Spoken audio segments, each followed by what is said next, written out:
Snell song, Cindy Snell song.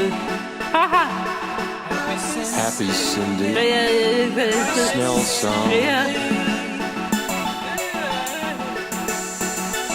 I like to talk to she.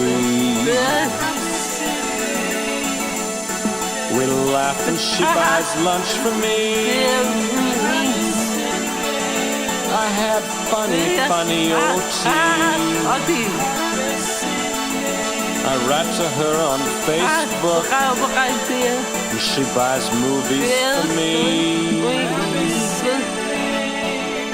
I think I love she. I think I love she. Brocka Cindy, Brocka Cindy, Cindy Snell. Brocka Cindy, Brocka Cindy, Cindy Snell. Happy Cindy, Happy Cindy Snell. Brocka Cindy, Brocka Cindy, Cindy Snell. Why did Mom have to yell? I think I love she.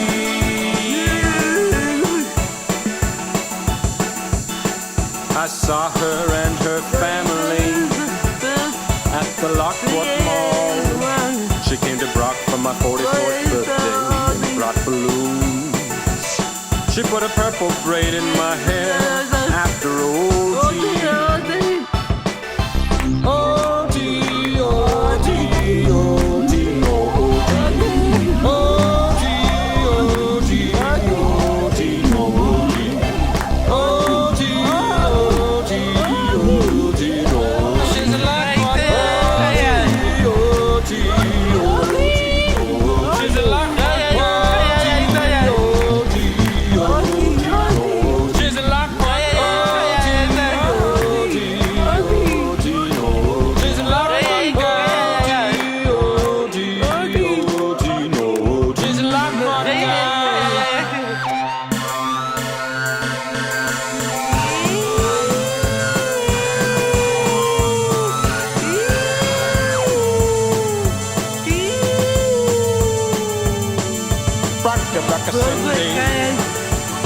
Brocka Cindy, Cindy Snell. Brocka Cindy, Brocka Cindy, Cindy Snell.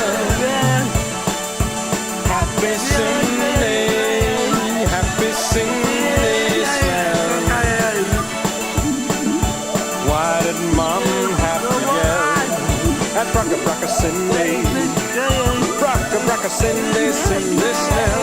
Brocka Cindy, Brocka Cindy, Cindy Snell. Teasing me about ham. Why does she tease me about ham? Brocka Cindy, Cindy Snell. Brocka Cindy, she's a Lockport girl. I think I love she.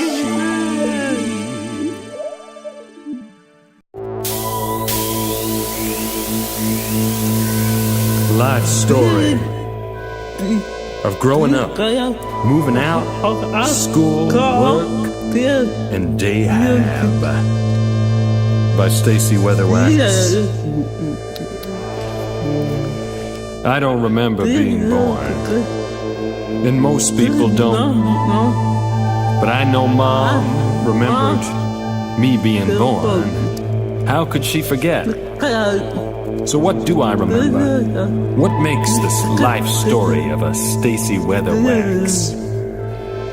You may not believe this, but I can remember turning 1 year old. I remember that first birthday on Grandma Johnson's farm. We had chocolate cake. My first Halloween came fast. Just a few months after my first birthday, on Monday, July 17th, 1972, I dressed up as a cat.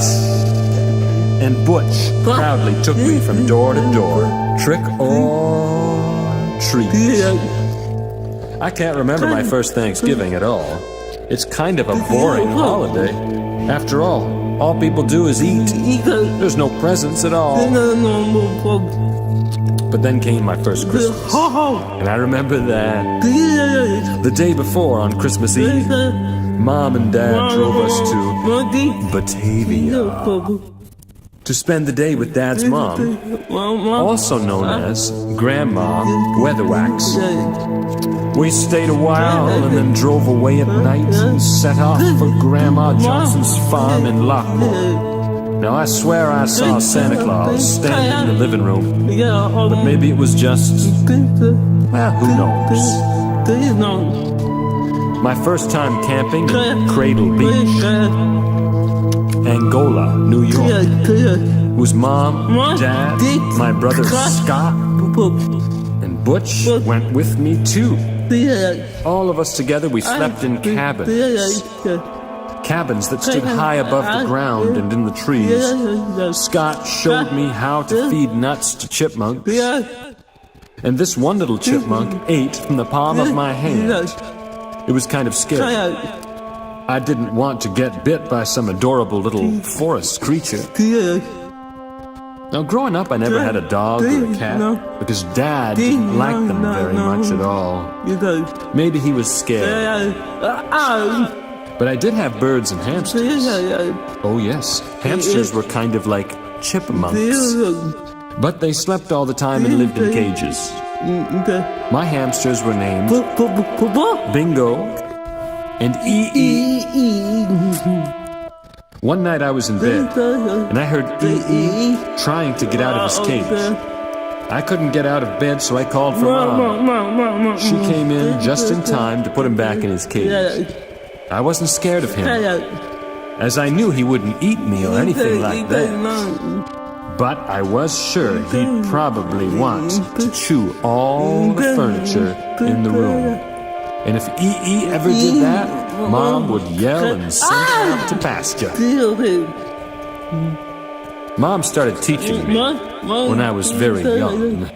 I can remember her showing me these cards with names on them. They helped me to learn my words.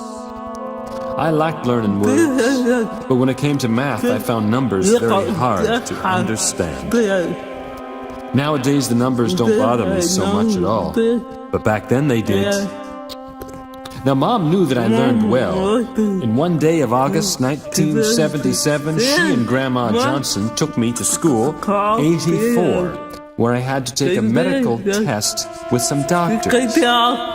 The test was scary and hard to do, but in the end all went well, because the next month in September I ended up going there to school 84.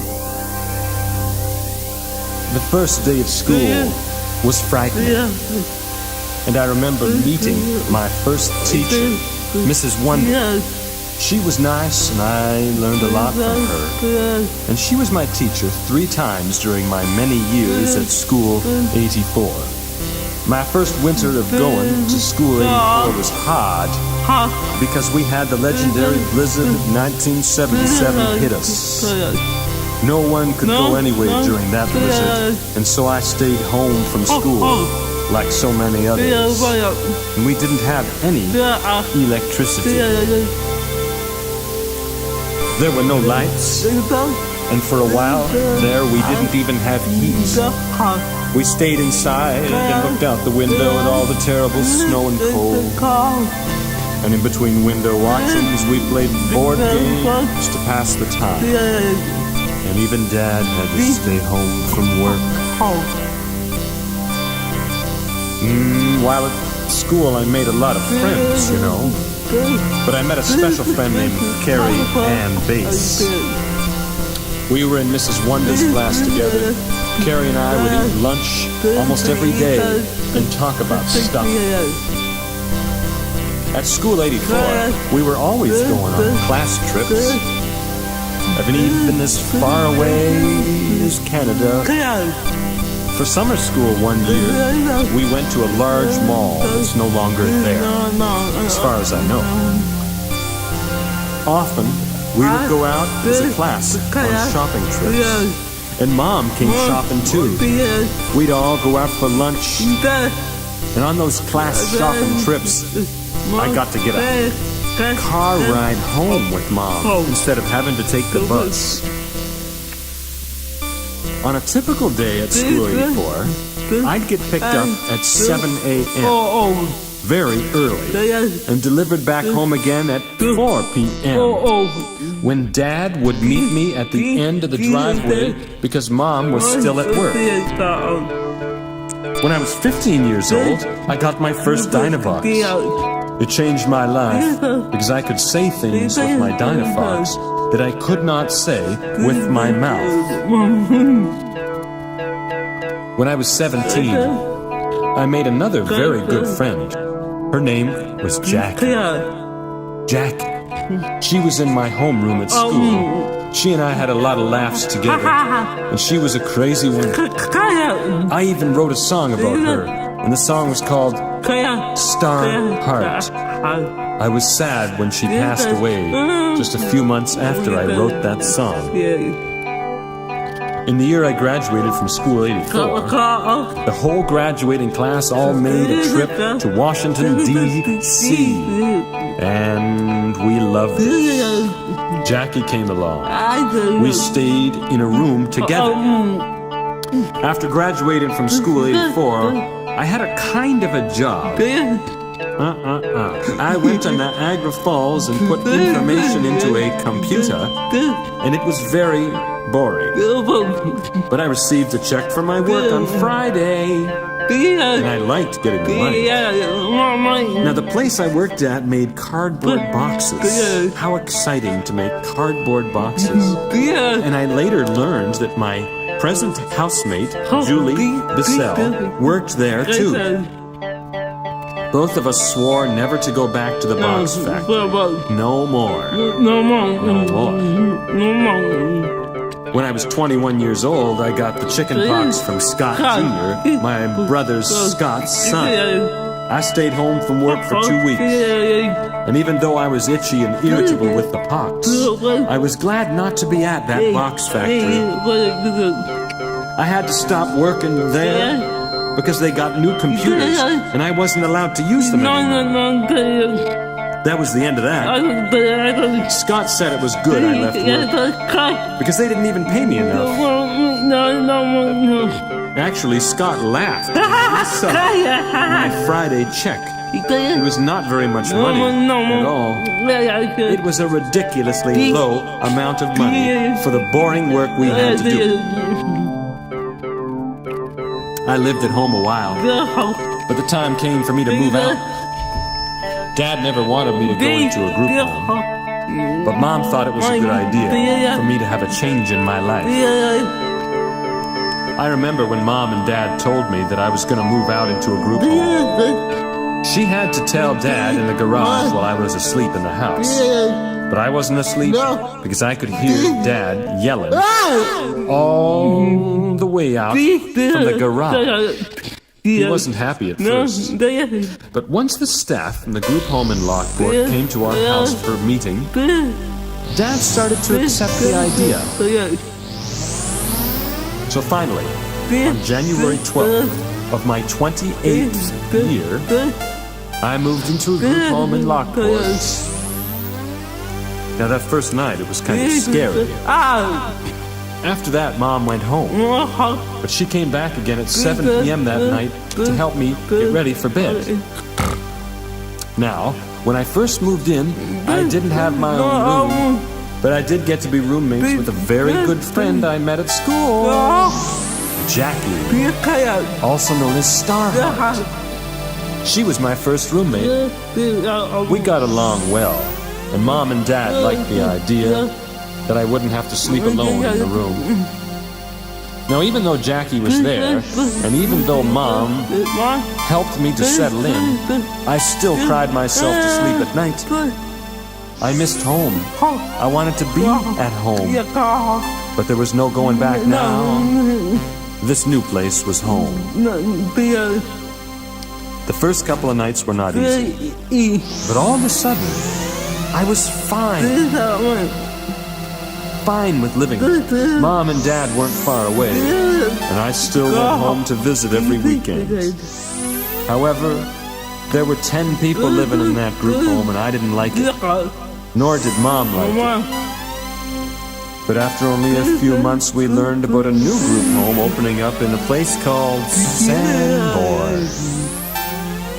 That home opened up around Christmas time of the same year, and I moved into the Sanborn group home, and there I had my own room.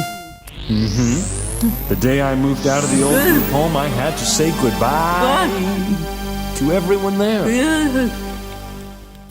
And it was most difficult to bid farewell to my friend, Jackie. I never saw her again after that. And she died in about July of 2014. The first night at the new group home in Sanborn, I didn't have any trouble sleeping at all.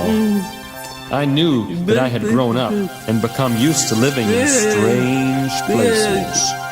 And I learned that strange places become familiar in just a short time. I began my coffee drinking habit after I moved into that group home in Sanborn. And you know what? I've needed a cup of coffee every morning since then.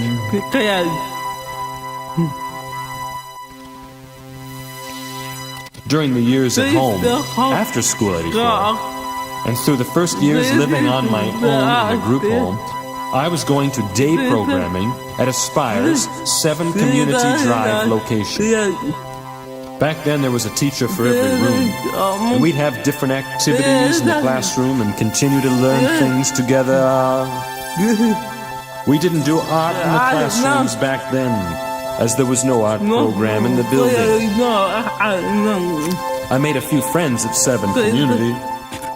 I had friends such as Tom Winkowski and Carrie Ann Bass, Jennifer Knapp, Justin Hazel, who was also from Lockport, and many others. At 7 Community, I started going to occupational therapy, and I met Cindy Snell, the occupational therapist there. Cindy was from Lockport, too. Now, the hard part about going to 7 Community was how far it was from home. Some winter afternoons, I didn't get home until nighttime, 7 p.m. But when Brock Dayhab opened up in the year 1998, Mom signed me up for Brock Dayhab, which was much closer to home. And so began those Brock days. I started out in room 106, and Peggy Ross shared the same room. Peggy and I became friends, and we'd eat lunch together every day.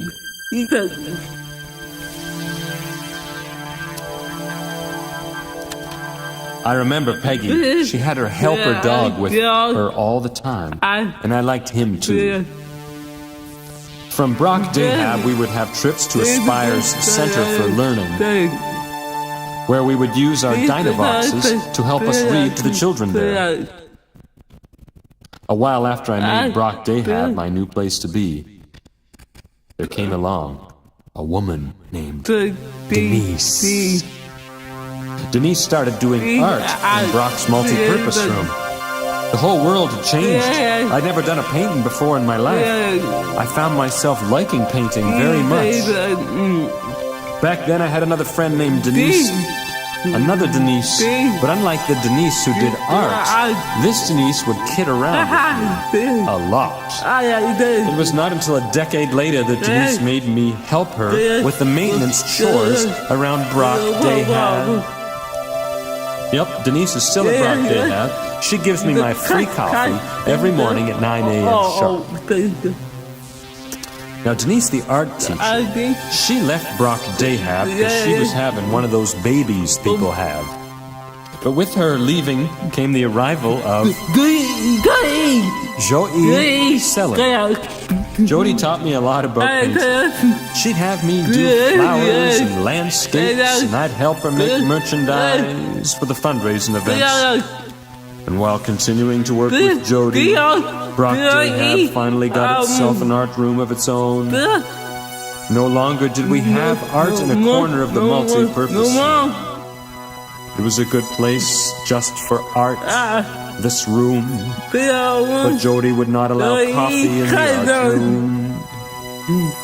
One time while Jody and I were painting wine glasses, the ones we always paint for art and wine, she had finished one and it looked almost perfect. So perfect for a Jody. But she dropped it just after it was finished. The glass shattered and pieces went all over the floor. She had to go to Denise and Dave's room and get a broom and dustpan to get all the pieces of glass swept up. It was one of the funniest things I remember about Jody. Dropping things. I did a lot of painting over the years in the iExpress Art Studio at Brock Day. But one painting is my favorite painting of all time. My all-time favorite painting is a scary monkey, and it hangs on my bedroom wall. I see the scary night monkey every night I go to sleep, and though some people think my monkey looks scary, I'm not scared of him at all. I like to paint animals and creatures because sometimes I need something different to paint. Different landscapes and flowers and all the same old thing. About 10 or 12 years ago, Aspire had its very first Art and Wine celebration. The event took place in the multi-purpose room at Brock Day. It was the first Friday in the month of September, and we gathered in the evening and stayed until 9. And there was wine and food and plenty of art, and the room was almost full of people. We sold artwork and had an auction, and this was all to raise money for the art program. Mom came to that very first Art and Wine, and she came to every one after that. Now, on a Tuesday morning in December of 2010, I went in the door of the new art room, and I expected to see Jody. But instead, I met Alex Glenfield for the first time. I called him He was the new art teacher at Aspire, and it was his first day at Brock Dayhab all alone without Jody showing him exactly what to do all the time. We worked on making holiday ornaments for the holiday sale. And after the holidays, we started working on our first painting together. Can you guess which one it was? It was a painting of a scary monkey. This painting is the scary monkey painting I just mentioned. A little while after that, brought in a guitar and a weird box full of words. He showed us how to make songs and music. We used the word box to help us come up with words for songs. After we came up with the words, he showed us how to put them to the guitar. I'd never made a song before. I was working on this watercolor painting of the Lockport's Erie Canal, bathed in the beautiful light of the sunset. And I were thinking of what we could do a song about. And we had the idea to do the song about that very painting we were working on. So we called the song Sunset on the Erie Canal. We wrote the song by getting ideas and words and putting them down on paper. It took a long time to get the words at first, and next we put the words to the music. Would play different things on the guitar for me to choose from. Eventually, after putting words to music, we had a pretty good song.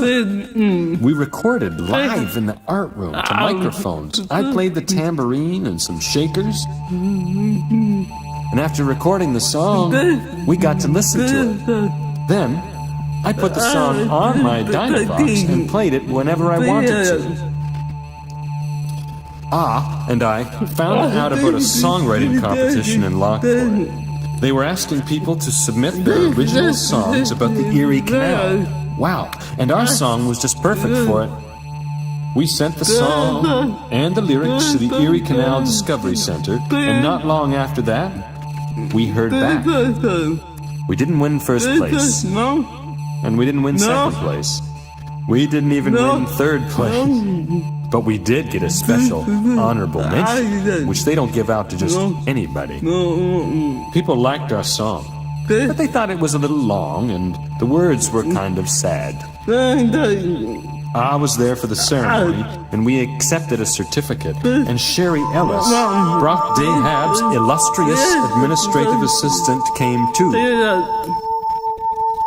My name was mentioned in the Lockport Union Sun and Journal newspaper. We got to go to the awards ceremony in spring of 2012, and the room was packed with people. At the time, I was glad we didn't win because we would have had to perform the song in front of all those people. So, for my very first song, I almost won a song contest in my hometown of Lockport, New York. Now, after we finished the Erie Canal song, I heard something about a monkey at the Buffalo Zoo. Ah said, I heard that a chimpanzee escaped from its area in the Buffalo Zoo and was running loose in the buildings. And after Ah said that, I remembered that I was at the Buffalo Zoo once when a monkey had escaped. And I laughed at how strange it is. How could these monkeys keep escaping? We decided to write a very long, rhyming poem about a monkey who escapes from the zoo and causes me terrible trouble. The poem was almost made up, but based on a little bit of truth. I was at the zoo when a monkey got loose. We recorded many songs after sunset on the Erie Canal, and so many that it would take too long to talk about them all. But I have almost all the stories of my life in songs and stories, and they all exist in recorded audio form on my Dynavox. In fall of 2012, Jody had to tell me some sad news. Jody Sellon was leaving iExpress, and after 4 years of artistic service, by October 1st, Jody would no longer be an employee of Aspire of Western New York. But before Jody left, she taught everything she knew about helping me and others to paint. She taught the new art teacher named Kaya Sarah Sonnenberg. Now, the first day I worked with Kaya, I had a very good time with her. She helped me finish the penguin painting I started with Jody. That's right, Jody let me paint a penguin. Kaya used to bring me tea for our art time together. And I especially remember Kaya helping me do a portrait of Dad, and then one of Mom, and then one of me. All of them turned out great. Shortly after Kaya started, Lisa Brown, whom I call D, started coming to do art. Oh. Lisa helped me to finish the penguin painting too. That was the first project Lisa and I did together, and I remember when Lisa brought the nook I made for one of the shows at the restaurant Merge to my home in Sanborn. She brought it right to the house. It was so nice to have her visit my home. But I was sad when Sarah, Kaya, got a different job at a charter school. Kaya was sad too, but we talked a lot through the computer, and I see her when she comes to volunteer. Now, when Kaya left the job, Keith Bartell came on. Keith is a very good painter, and funny, too. We've made a few paintings together already.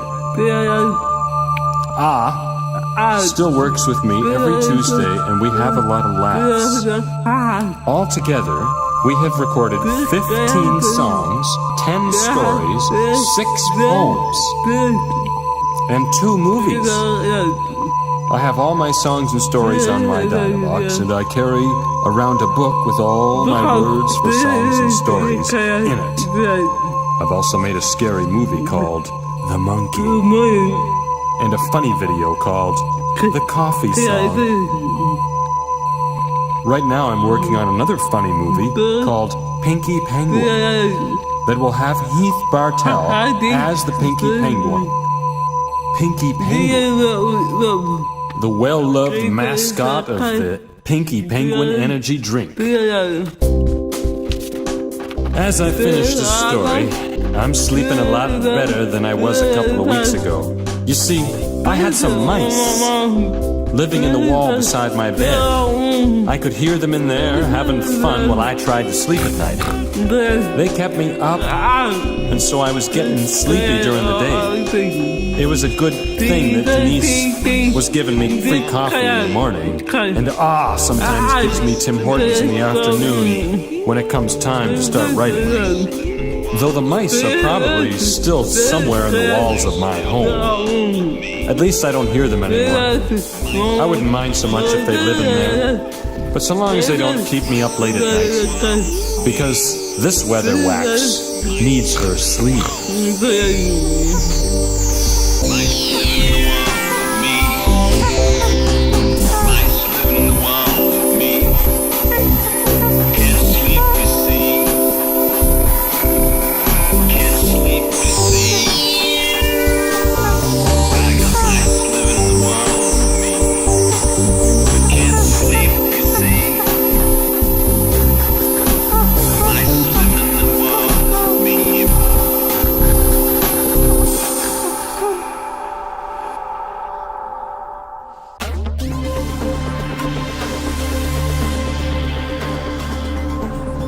Those Scott Days, Part 2, by Stacy Wetherwax.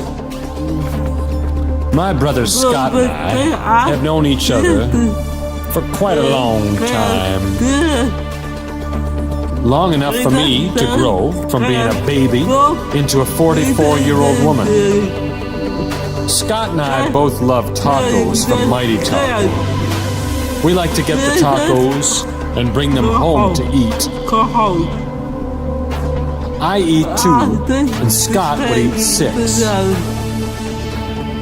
Scott used to work at Long John Silver's on Transit Road in Lockport, but that was before he got married for the first time. I was at Scott's first wedding, and at his second wedding, too. But I liked the second wedding much better than the first, because we had the wedding in Vegas. And I liked Joni an awful lot. Back in the old days, when Scott would stay home with me while Mom and Dad went out, he'd cover my eyes with one hand while making me drink a yucca beer through a straw.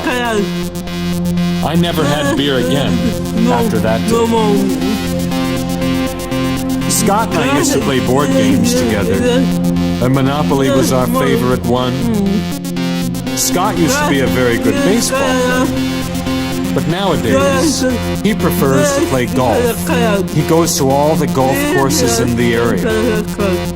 Over the years, I've had a lot of fun with Scott, like when he used to fall out of the trees around the property of the old house and pretend to hurt himself. One time, when I was on the bus, heading home from old School 84, Scott was out in his car. He saw me on the bus. When the bus stopped to let someone off, Scott talked to Sue, my bus driver, and asked if he could take me off the bus and straight home. I don't know if Mom thought it was funny or not, but we did it anyway, and we did it more than once. We did it twice. But the all-time biggest fun we ever had together, and now Mom can never find out about this, so you hush up, you hear? Scott took me out to a field somewhere in Lockport. He let me drive his truck around, and I got to sit on his lap and turn the steering wheel while he pushed the pedals. Though I had a lot of fun with Scott, he could be serious, too. He was the one who told Mom and me about Butch dying. Scott told me about Dad's death, too. He was the one who took me home to see Mom after I found out about Dad. You see, Mom could never tell me those things. I think because she didn't tell me herself. She didn't want me to worry or to be scared. But I had to know. Scott was also the one to tell me when Mom passed away. Another one of those sad times was just after Dad died. Scott, Joni, and I went to the Casino Niagara together. But it was hard to have a good time, because Dad had passed away only a little while before we went, and Dad loved to go to the casino, and I guess that's why we all went together. Scott is a lot like Dad. He's funny, jokes around and teases all the time, and you know what? He looks like Dad. And even more so now when Scott wears glasses like Dad used to wear. On June 20th of the year 2015, Scott and Joni had a goodbye party for Mom and Dad, because Mom had passed away just 4 days before, on June 16th. At this party, which was a sad party, I got to see friends and nieces I hadn't seen in a long time. And we ate a big meal that Joni had made for the party. And this party was at our home on Lincoln Avenue in Lockport, where Mom was living just before she passed away. Not long after that goodbye party, Scott and Joni had a garage sale at the old house, where they sold Mom and Dad's clothes and my old clothes too, and other things from inside the house. I was at the garage sale that day, and we had a few laughs together. But it was still a sad time to see all those things go to strangers. But it was nice to see our old things finding new places, to have a life. And Cindy Snell from Occupational Therapy at Braca de Haba, she came to the yard sale to say hello. Overall, it was a good day. Now, after Mom died, Scott started coming to my house on Fridays. He likes to make me laugh, and I do like to laugh. He's always been a teaser. I've always teased him back. He calls me Mary, because that's Dad's mom's name. I think he calls me Mary, because my grandma liked to eat, and so do I.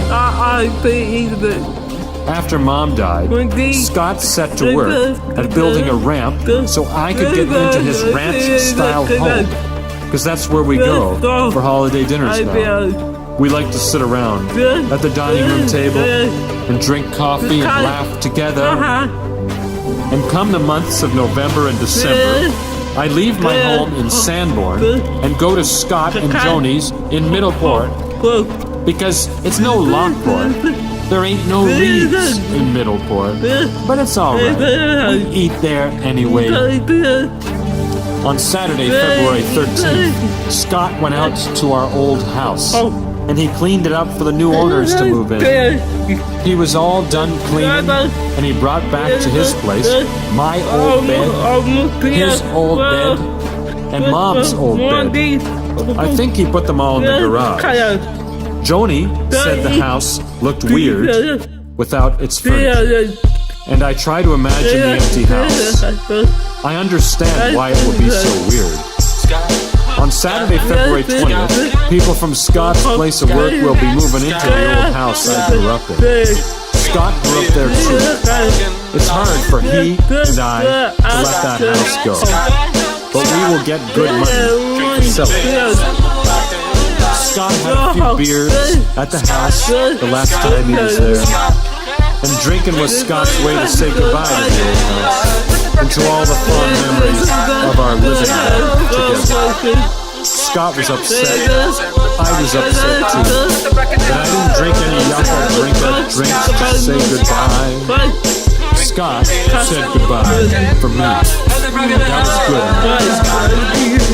I know I'll see Scott around Braca de Haba for my ISP meeting, and also every September when we have the Art and Wine event at Braca de Haba, because Scott loves to drink the yucca drink beers in the parking lot of Braca de Haba. When Scott isn't with me, drinking beers, golfing, falling out of trees, or letting me drive his truck, you can find him working at Dunlop Truck, where he likes to make the money that pays for all the fun things he does.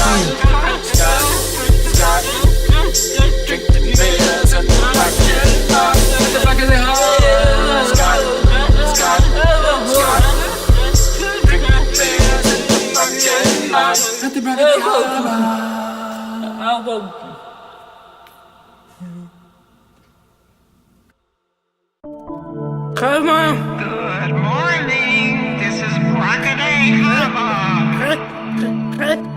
Hey, Mom. Welcome. Brockaday Mama. Brockaday Mama. Brockaday Mama. I'm Brockaday Mama. Hey, Mom. Why don't you fill in the blanks for this Brockaday Harbor book?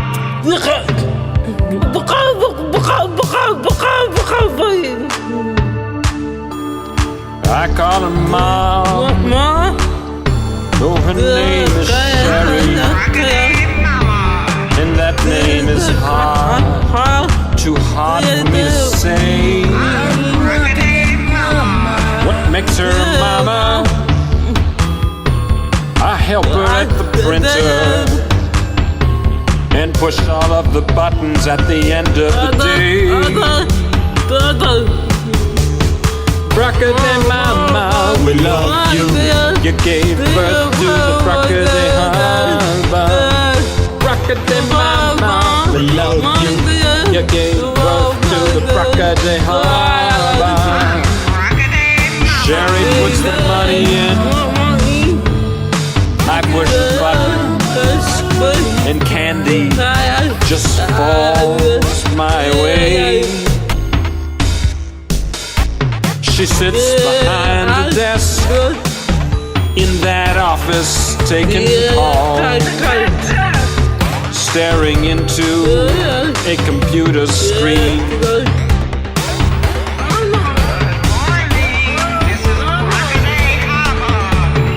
Brockaday Mama, we love you.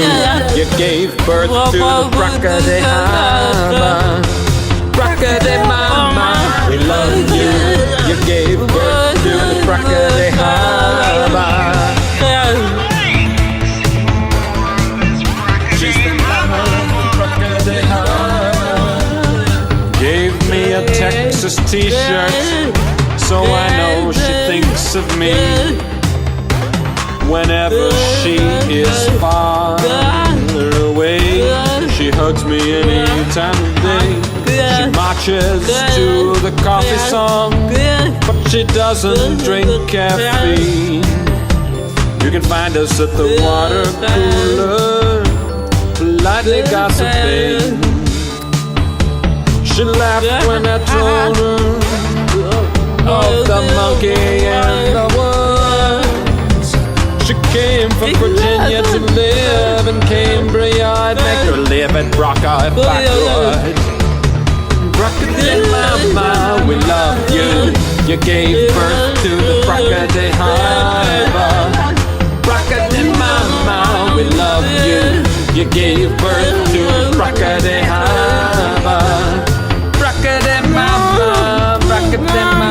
she's the mama of Brockaday Harbor. Brockaday Mama, we love you. You gave birth to the Brockaday Harbor. Brockaday Mama, we love you. You gave birth to the Brockaday Harbor. Brockaday Mama, we love you. You gave birth to the Brockaday Harbor. Good morning. This is Brockaday Harbor. Welcome. I'm Brockaday Mama. I'm Brockaday Mama.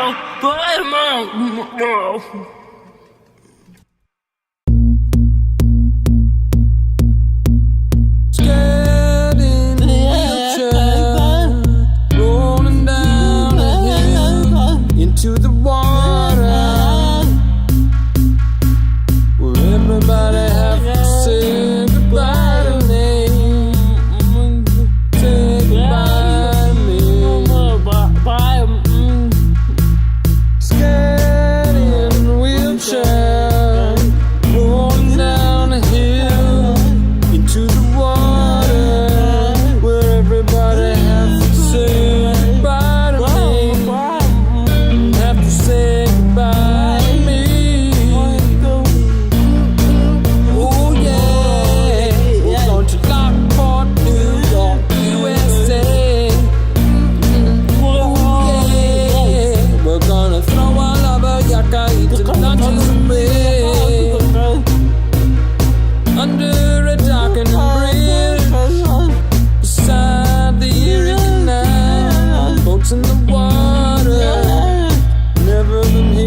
be painting my nails and more. I'm spilling dye and coffee all over the floor. Delta Sunday.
Those Days with Dad by Stacy Wetherwax. In summer and spring, me and Dad used to sit outside together in front of the house. We watched the cars go by. During the 25 years that Dad and I watched cars go by up front, we saw 10 car accidents happen right in front of the house at Keck and Lincoln and Lockport.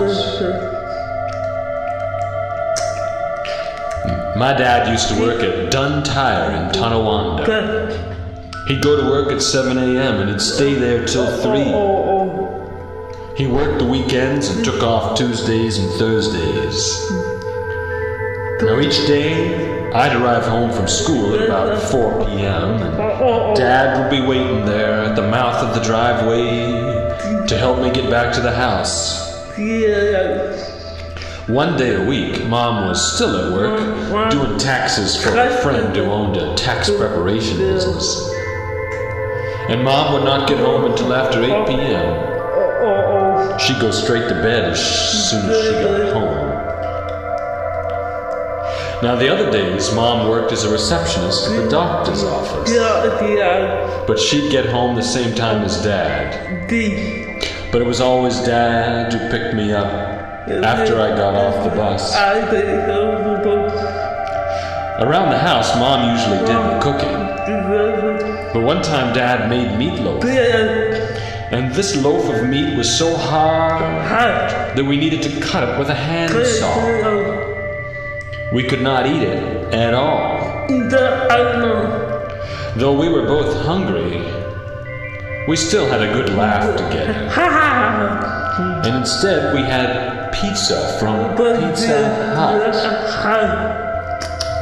When Mom came home, she saw the meatloaf all stuck to the good pan and she yelled. But Dad, he'd already gone to bed. I had to explain that we had pizza instead. When I turned 21 years old, Dad took me to Nevada.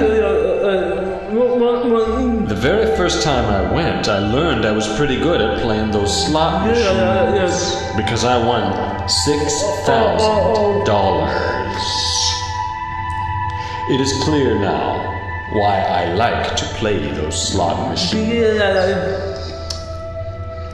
On another trip to Nevada, we wanted to surprise Dad. Surprising Dad was a hard thing to do. We set it up so Dad and us would meet up with Dad's friend Tom at the airport hotel sometime in the afternoon. The surprise must have worked because Dad had no idea at all. And it can be more than a lot of fun to have a secret. After we surprised Dad with his friend, they said hello to each other and they went off to the gambling tables. So between ages 21 and 30, I made it to Nevada a total of 8 times, thanks to Dad. On one very special trip to Nevada, Dad, Mom, and me went to my brother Scott's wedding. I don't remember the year, but the exact day of the wedding I remember, July 3rd. Scott wanted to have his wedding in Nevada because Dad got the time off work and thought how great it would be to celebrate in the most celebratory state in the United States of America. Despite all the celebration we were supposed to have, when I saw my brother Scott up there saying his sacred vows to his wife Joni, I cried. Not a lot of tears fell out of me, but enough to let me know that I felt something. A good feeling of time passing, lives moving on. Dad paid for the whole wedding. And that gave Scott, Joni, and baby Scott a very good start to their new lives together. For one very special Mother's Day, Dad bought Mom the gift of travel.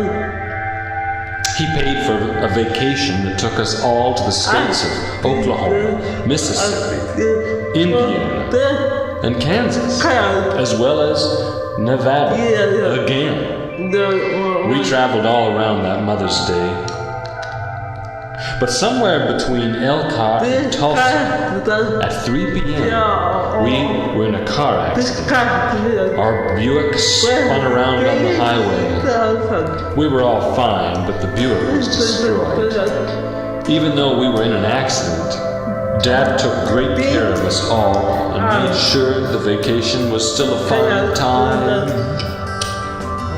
The best part was when Dad took us to my friend Connie, her house in Oklahoma, where I had a fantastic time with her. My dad was a strong dad. I remember when I was 13 years old, Mom got sick. Dad had to help me get ready for school in the morning. He was so strong that he carried me, being 13 years old, all the way down the driveway to the bus stop. Now, if he wanted to, he could have lifted me up with one hand.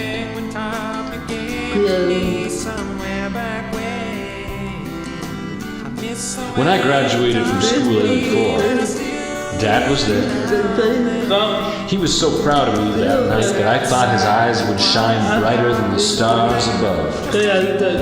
We went for ice cream afterwards, a prize tasty treat, and I felt like I was on top of the world, and the world was made of ice cream. We didn't get back home until after 11 o'clock that night. My graduation made me proud. Dad, well, he was proud too. Now, when I turned 28 years old, the time came to move out of the house. I was scared to move. Mom knew it would be hard to move out, but we knew it was the right thing to do. Everyone has to move on and on to the world. Mom and I knew that Dad would not take it well. One night, while I was in bed and fast asleep, Mom took Dad out to the garage to tell him that I would be moving into a group home in Lockport. Mom chose the garage because she knew that Dad would yell when he heard that I was moving out. And yell he did. Yell he did. Mom told him around Christmas time. And then the people from the group home I was to move into, well, they all came to our house for an evening meeting. Dad did not like the idea at all. But I was going to move out no matter what Dad thought. Things happened fast. It turned out that I moved out on January 12th. Time passed, but Dad never grew to like my living in a group home. But after a while, it wasn't scary to me. In fact, I grew to like it. He accepted that I liked it, and he was glad that I was happy for it. In September 2012, Mom came to my new group home in Sanborn to tell me that Dad was very sick. It was his kidneys. Dad would have to go into the hospital and keep going between the house and the hospital for some time. We both cried together, as we did when Butch died. A couple of weeks later, Dad had to stay in the hospital all day and all night. He started going for physical therapy to help improve his walking. Not long after that, he had to go into a rest home to be cared for. I visited him in the hospital a few times, and I didn't like seeing him. On December 23rd, Dad came home to stay for the day with Mom, Scott, and me. We had Christmas together. But it wasn't the same because Dad just wasn't the same. It was hard to see him sick. He wasn't himself at all. He had on his favorite slippers, and he had to go back to the rest home that night. It was the last time I saw my dad.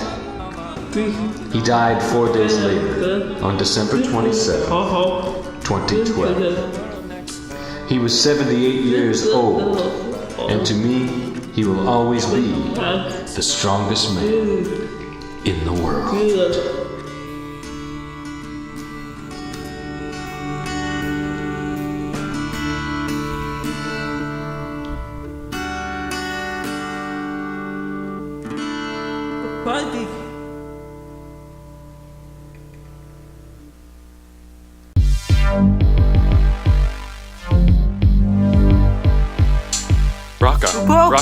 Raka, Dehaba.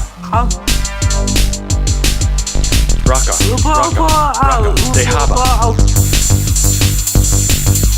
Everybody scream when it's time to go home, because you're hooked on Raka, Dehaba. Because you're hooked on the Raka, Dehaba. Because you're hooked on the Raka, Dehaba. Because you're hooked on the Raka, Dehaba. Sherry is the Raka, de mama. Joe is the Raka, de papa. De papa, you can roll the rock, or you can rock and roll. You can laugh and talk when you're done with your goal. We don't wanna go home because it sucks to be there. We're gonna stay up all night here because it's Raka, Dehaba or nowhere. Now everybody scream when it's time to go home, because you're hooked on the Raka, Dehaba. Because you're hooked on the Raka, Dehaba.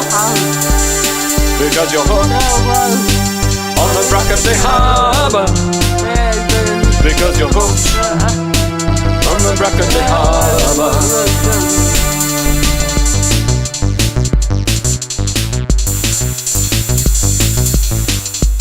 Go to the vending machine, read the BM book, gossip at the water cooler, see the nurse, check your blood pressure, have a meal in the multi-purpose room, go to the art room, go to the speech, OT, PT, go to the art, go to the speech, OT, PT, get some coffee from D, break up the box. Everybody scream when it's time to go home, because you're hooked on the Raka, Dehaba. Because you're hooked on the Raka, Dehaba. Because you're hooked on the Raka, Dehaba. Because you're hooked on the Raka, Dehaba. Because you're hooked on the Raka, Dehaba. Because you're hooked on the Raka, Dehaba.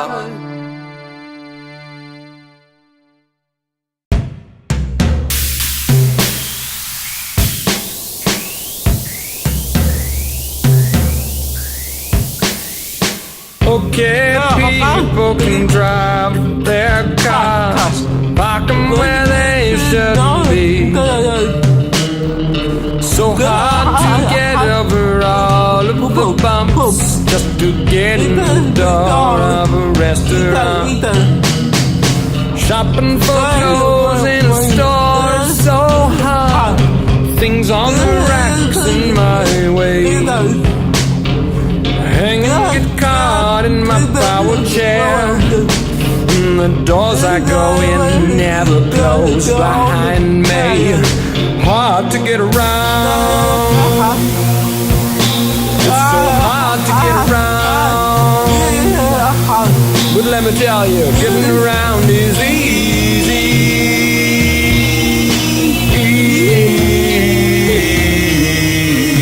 Let the bucket they harbor. Let the bucket they harbor. Special places in the world. I can't be there 'cause of stairs.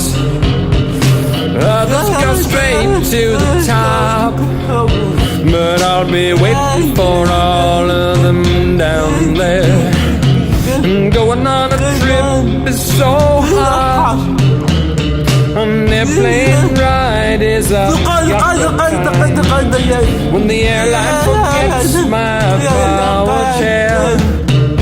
Doing that's like leaving your legs behind. A casino slot machine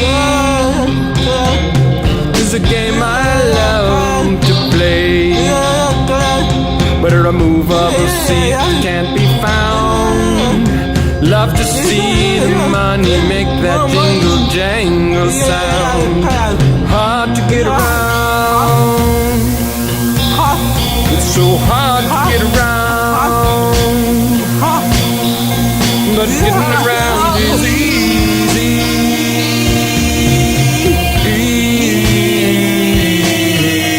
Easy. At the bucket they harbor. At the bucket they harbor. Oh, Tim Hortons up? That's a harder to get around. Pizza Hut, harder to get around. Denny's up, well, that's a harder to get around. Walmart, that's a harder to get around. But it's so easy, it's Rocket Day Harbor.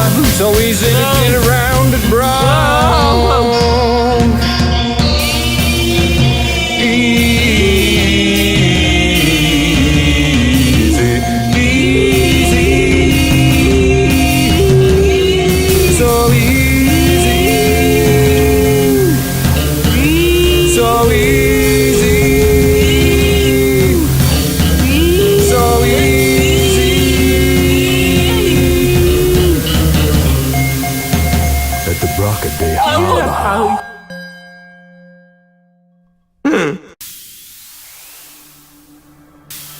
Those Joni days.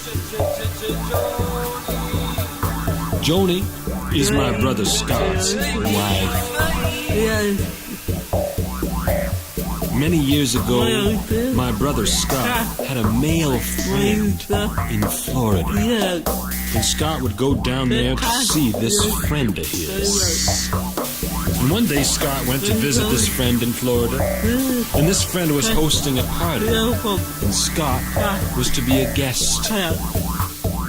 It was at that party, all the way down in Florida, that Scott met a woman named Joni. They must have liked each other because after that trip to Florida, Scott started going to see Joni where she lived at her father's house in Florida. Scott must have known that Joni's mother lived in Lancaster, New York, which was not that far away from Lockport. Now, given this coincidence, it would seem that they were meant to be together. I remember Scott flying down to Florida all the time. He'd pick up Joni there and then fly her back to Western New York. It must have cost him a bit of money to fly from one end of the United States to the other. But it must have been worth it for that Joni of his. Joni stayed at her mother's house in Lancaster. But Joni came to our house because Scott was still living at home. When did all this happen? All I remember is Scott was at home and working, and he served as my babysitter when Mom and Dad were away. And it was around the time Mom and Dad took a trip to Nevada, and I was putting in my time at the cardboard box factory in Niagara Falls. I don't miss that box factory job at all because I think I only made about $6 a day. I was there for 4 days out of a work week. I had Mondays off. But anyway, Scott and Joni did the trips and meetups between Florida and Western New York for about a year. Until one day, Joni decided to move into her mother's house in Lancaster. Joni got a job in Western New York as a dog groomer. That's a hairstylist for dogs. But I never got to see any of the dogs Joni groomed, and she never offered me a free haircut. Joni and Scott continued to see each other for about 2 years, until one day, after the two of them went to a fancy restaurant, they came back to our house in Lockport. I was in bed when they arrived, but I wasn't sleeping, because Scott knocked on the door, and him and Joni came in my bedroom, the place where I sleep. And Scott showed me a ring. He said it was an engagement ring, and that he and Joni were going to be married. Now, when I heard that news, I said, yay, and then had to go back to sleep. You see, Mom and Dad were happy, and so was I. And of course, Scott and Joni were the most happy of us all. I got to know Joni a lot better when Mom and Dad went away to Las Vegas. Scott and Joni stayed at the house to watch over me while Mom and Dad were gone. We had a good time together. We went outside and Scott enjoyed a beer. But I didn't like beer. Never did. Beer is a yucca drinker. I like a pop much better. Joni got a better job and left the dog grooming business forever. She worked for a bank, and when you work for a bank, you make some money, because banks deal with money. And there's more money in money than there is in a dog's hair. Scott thought it would be fun to have the wedding in Las Vegas. And I was mighty excited when I heard that, because I love Vegas and all the money that comes out of them slot machines. Dad flew us all down to Vegas for the wedding. He even bought a plane ticket for his friend, Tim. The wedding ceremony was short, very, very sweet, and so much that it made me cry. I was so glad to be there. After Scott and Joni kissed, we all went out to dinner at a fancy restaurant. And Dad, he paid for everything. After the wedding, we made our way back home again.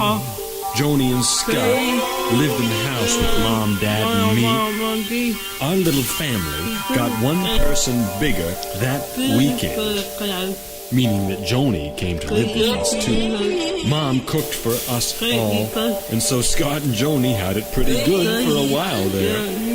But things were about to change. Because while Scott and Joni lived with us, they were having a house built in Middleport. So they'd be moving out when the house was ready. When Scott told me they were moving out, my bottom lip stuck out. That's what I do when I'm sad. Scott and Joni moved out. I didn't want them to leave our house, but they did. They had to. But after a while, I got used to their being gone, and I still got to see them because they only lived in Middleport, not that far from Lockport. It could have been a lot worse because they could have moved to Joni's homeland in Nevada. In May 1997, Scott and Joni had one of those babies people have sometimes, and this baby would be my first niece. Scott and Joni named her Paige, like the page of a book, but spelled P-A-I-G-E. And adding this Paige to the family made the story all the more interesting. After Mom passed away in June of 2015, I wondered who would go to the Artist Appreciation Luncheon with me. Moreover, I wondered who would go to Art and Wine with me. I'll tell you who came to the luncheon at Braca de Haba that year. My guest was Joni Wetherwax. She took an extended lunch break from her job working with money to come to Braca de Haba for lunch. It was her first time being at Brac, and she said she loved it. She said she'd be back, and she did come back. Joni brought Scott to the Art and Wine event in September. It was her first time and his first time, and you know what? They liked it. Scott liked the yucca beer in the parking lot of Braca de Haba, and Joni enjoyed a yucca drinka too. They liked it so much they didn't even want to leave, but I had to cut them off and send them home. Me? What did I have? No more yucca eater for me. I had 2 Tim Hortons' coffees. I have a feeling I'll see a lot more of Joni and Scott.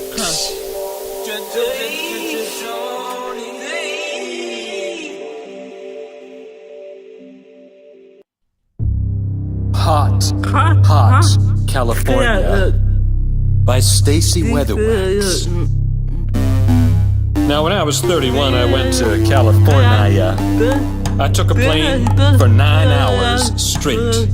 It was the first trip ever that neither Mom nor Dad went with me. As you can imagine, I was a little scared to go with strangers. I was expecting an old friend named Tom Lukowski from School 84 to go on the trip with me, but he didn't show up. Another person I knew, named Jill, who was also from School 84, was supposed to be going, but she wasn't at the airport.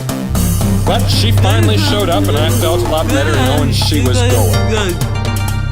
It did help to have Mom and Tara see me off on my way to California. Nevada, dark, the only thing in sight. We're gonna win big money tonight. Hot, California.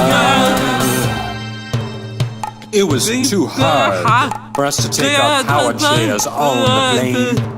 And so we had to be in our manual wheelchairs for the entire trip. I can move around a little in a manual wheelchair, but mostly I need someone to push me. There were 3 people in total. 2 others beside me were in wheelchairs, and 1 individual was on foot. Now we went with 2 staff, and they had to do all the pushing. Now I went there strictly for fun and amusement. No business, no making of cardboard boxes at all. In hot California, Nevada, dark, the only thing in sight. We're gonna win big money tonight. In hot California, Nevada, dark, the only thing in sight. We're gonna win big money tonight. Hot California. Now I landed in Los Angeles in August, and it was very hot. We went to a beautiful beach one afternoon. It was my first time visiting an ocean beach, and it was nice. We drove through the desert from Los Angeles to Nevada. We went to win big money in old Las Vegas. The staff left us stranded in our hotel beds, even though I had to use the bathroom real bad at night. We went to Disneyland the next day and went on rides. But I don't care much for roller coasters because they make me yucca. Very, very yucca. In hot California, dark, thing inside. We're gonna be big money tonight. Hot California.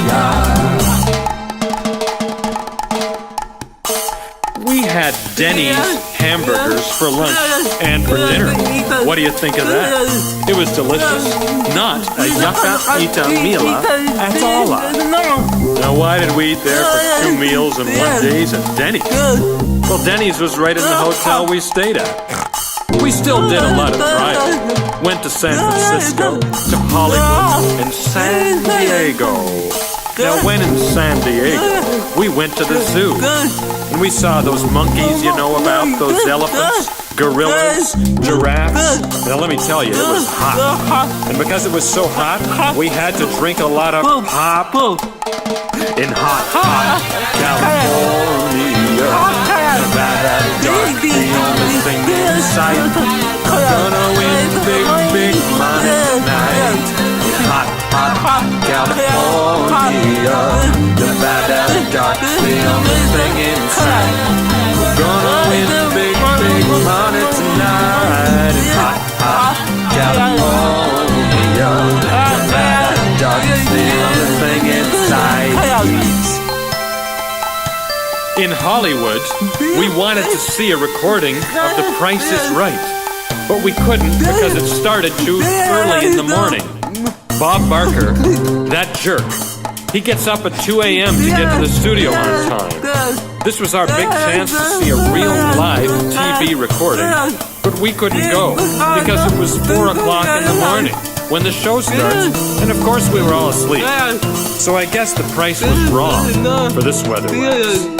We spent 5 days in sunny California, that steamy August. We took the red-eye back to western New York and slept on the plane. I had a great time, but Mom had to yell at the trip organizer because no one was there to help us out of the bed in the night. In hot California, Nevada, dark, the only thing in sight. We're gonna win big, big money tonight. In hot California, Nevada, dark, the only thing in sight. We're gonna win some big, big money tonight. No hot California.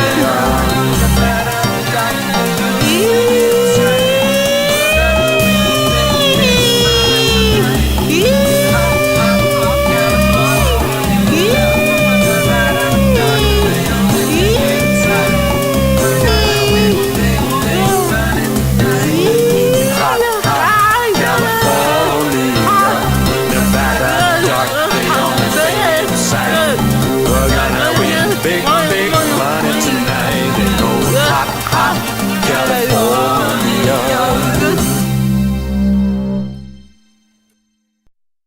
Las Vegas Lights by Stacy Wetherwax. Stacy Wetherwax was reading a book to the children at the daycare when Cindy Snell interrupted her. Stacy, you've received an important message from Heath Bartell in Vegas. Stacy made all of the children fall asleep then, so she could read the message in private. Reading from her iPad, Heath Bartell had written to her, "Hi, Stacy. The hotel isn't working out like we thought it would. We just aren't bringing in enough guests to pay the bills. Sarah's always sleeping in and missing her shifts as casino floor manager. I guess we will just have to close down Bartell's Forever Night Hotel and come back to ye old New York estate." Stacy felt sad a moment. She stuck out her bottom lip so far that Cindy Snell almost took a nap on it. But then Stacy had an idea. No, it wasn't over yet. She just had to call the old team together. First, Stacy called Alex Glenfield, who was at his mother's house cleaning windows because he had been bad. Alex answered, "Hey, Stacy, what's up? Mom's making me work like Denise Spencer unclogging a toilet in a woman's restroom over here." Stacy said, "You've got to leave Mom's right now and get your butt to Sanborn. Heath and Sarah need our help in Vegas. We're leaving as soon as you get here." "Heath and Sarah?" said Alex. "Well, why didn't you say so?"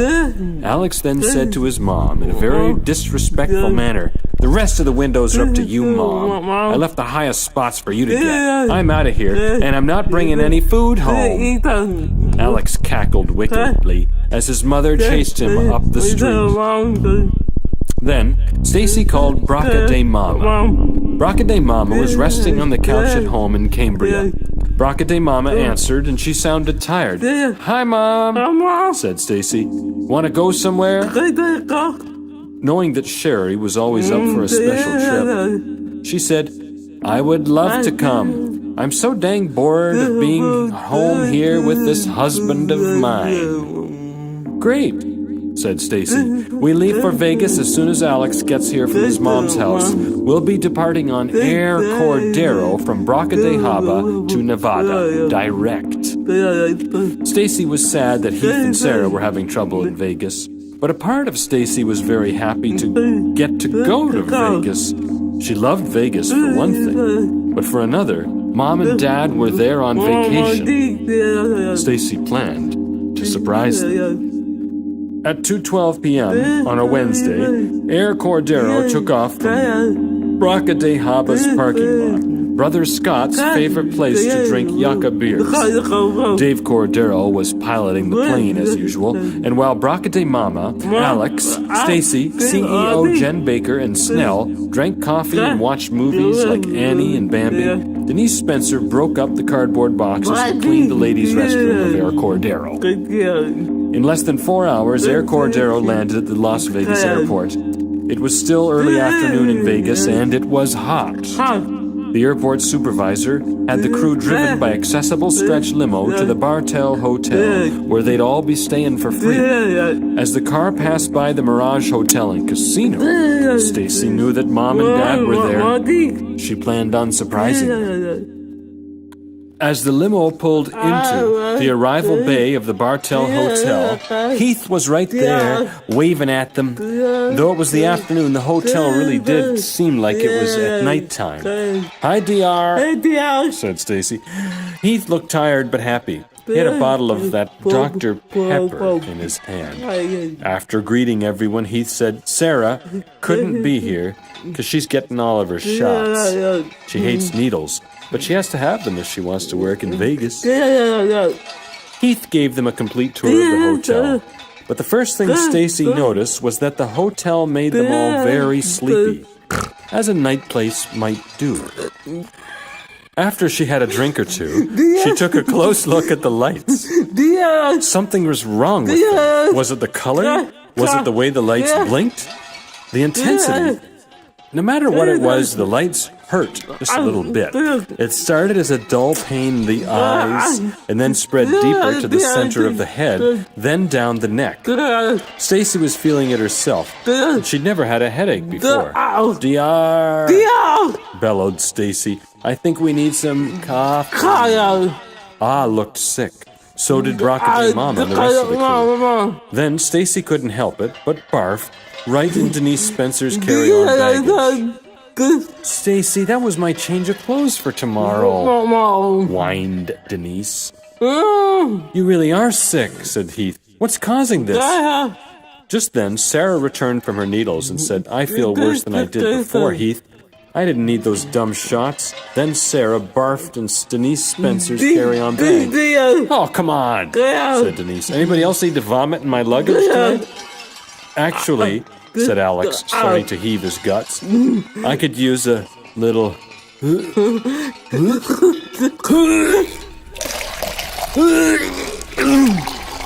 Alex regurgitated a whole week's worth of feeding at his mother's house into Denise's now overloaded carry-on baggage. Stacy had to get it off her chest. She told Heath, I think I figured out the problem. Everyone who comes to your hotel is getting sick because of these lights you've got. They're all wrong, Heath. Nobody wants to come to Vegas just to get sleepy and barf in a woman's luggage. They want to feel good, have fun, maybe even win some money. Heath sat down on Denise's luggage. He looked dumbfounded. I never thought of that, he said. He looked to Sarah Sonnenberg and said, Did you ever think of that, Sarah? Stacy saw that poor Heath and Sarah were defeated. She went to them, putting an arm around each, Stacy mused, "Don't worry. If there's one thing a Wetherwax knows, it's lights, money, buffets, and coffee." "That's 4 things," said Heath. "Don't worry, Heath," she continued. "I'm going to design you some very special lights for your hotel. When designing lights that make people feel good, it has a lot to do with the color." The team worked hard on installing all the new lights based on Stacy Wetherwax's new design. They hadn't even turned on the power, and it was already a vast improvement in the hotel. Before turning on the lights, Stacy had one more plan to implement. The team installed a special caffeine aerator that would pump Tim Hortons' gaseous form into every space of the Bartell Hotel. People were really going to feel good at Heath's now. At the end of the hard work, they turned the switch on. The lights turned on. The pure, stimulating coffee air had everyone feeling so healthy, so strong, so much better than before. It was working. People started coming into the hotel just to breathe the air. Heath and Sarah jumped for joy, and it wasn't just because of the hypnotic, feel-good lights and air. The hotel was going to work out after all. Then, Stacy stopped all the fun having and said, "We aren't done yet, team. We have one final test of this hotel. We will know that these lights work if we can make Dee Brown's headache go away. We need to get her down here right away to cure her head and test this hotel once and for all." "She's not going anywhere without Dad," said Sarah. "We'll pay for him to come down too," said Stacy. "Besides, we'll need his patent lawyer abilities to help us patent these lights and caffeinated air systems." "What will you do until Dee and Dan get down here, Stacy?" asked Al. "Time for a little fun," said Stacy. "I'm going to see Mom and Dad." Now, Mom and Dad were inside their hotel room. They had just finished one of those huge buffet dinners at the Mirage Hotel, and it was 8 p.m. and they planned to go back down to the casino about 8:30. They'd close out the night with a few hours on the slot machines. And just as Dad sat down to rest a little, a strange knock sounded on the door. The knock was muted, kind of rubbery. Mom went to the door first and looked through the peephole. On the other side, all she could see was pink, endless pink. What was it? "Dave, there's something strange at the door. It's all pink. Come and see." "Oh, geez, Bev, I just sat down. Just open the door, will ya? It's probably the maid or something." Beverly Wetherwax opened the door, and what stood there shocked her. But the sound it made scared her even more. A giant pink whoopee cushion was making whoopee sounds in the hall outside their hotel room door. David Wetherwax got up, turned around, ready for a fight. "What in holy hell?" he said. But Bev was already laughing. Stacy was inside the giant whoopee cushion costume. Alex was a few feet away, beside her, blowing air through a pipe in his mouth to keep the hilarious costume filled with air. When Mom and Dad saw that, they laughed louder than all the slot machines of Vegas, paying off at once. It was a sight to see and a sound to hear. And after all that whoopee cushion pranking, Stacy and her parents hugged hello. Alex's cell phone rang, and it was Lisa Brown and Dan. They had already arrived at the Nevada airport, and they would be ready to be picked up in no time. "That was fast," said Alex. "I better go and get them. I know Lisa doesn't like to wait." Stacy, Mom, and Dad said goodbye to as he drove off in the rental van to get Lisa and Dan. At the slot machines, Stacy lost some money, as did Mom and Dad, but they had plenty of fun playing the game and having those free drinks. Alex drove back to the Mirage with Lisa and Dan in the car. Lisa already had a headache from listening to a woman seated near her on the plane talk about life. Stacy bid Mom and Dad a good night and went back with Alex, Lisa, and Dan to the Bartell Hotel. Morning came. Lisa felt like crap. Stacy wanted Dee to feel better. Stacy ordered Denise to turn on all the lights and pump in that freshly caffeinated air on full.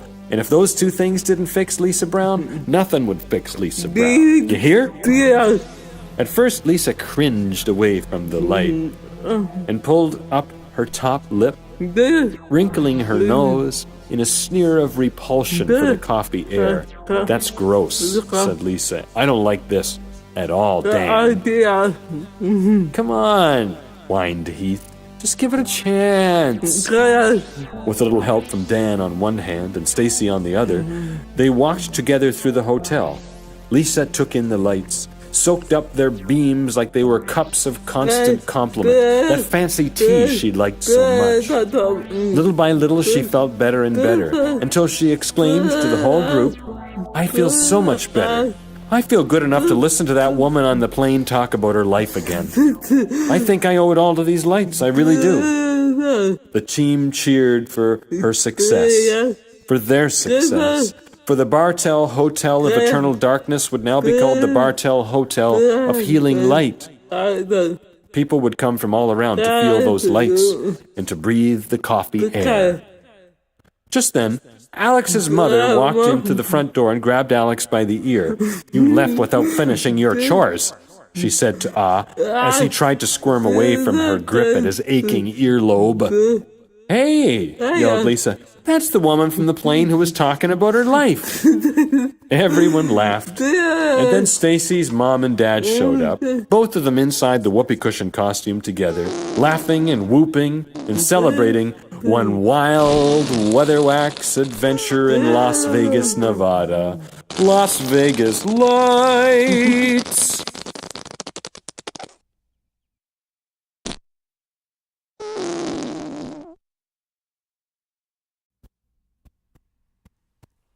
The Ghosts of Braca de Haba by Stacy Wetherwax. Every Wednesday morning, Stacy and Snell went to Little Snot's daycare in Sandwood, where Stacy would read to the children. This particular Wednesday, Stacy was celebrating her birthday, but she didn't want the children to know about it. Only Snell knew. But Snell was dying to tell the children. Come on, Stacy, said Snell. Let me tell them it's your birthday. They'll sing for you. Oh, God. No! I don't want to hear their yucca singing, grumbled Stacy. Snell pulled back in shock. You're not yourself today. Something happened. No coffee, grumbled Stacy. A small boy in front laughed at her. No, she said as she glared at the boy. He stood up and ran away crying.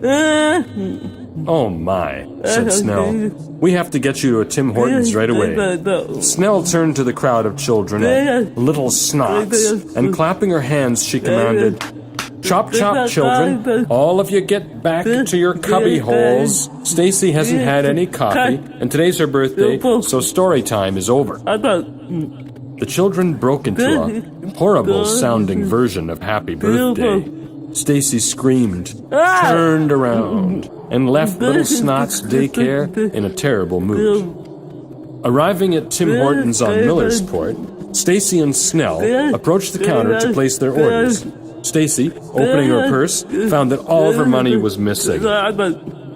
Oh, God, no. She yelled. Every patron in the restaurant turned to see the source of that outcry. Snell said, It's okay. I've got it.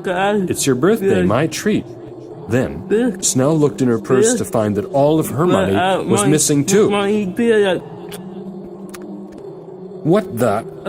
Exclaimed Snell.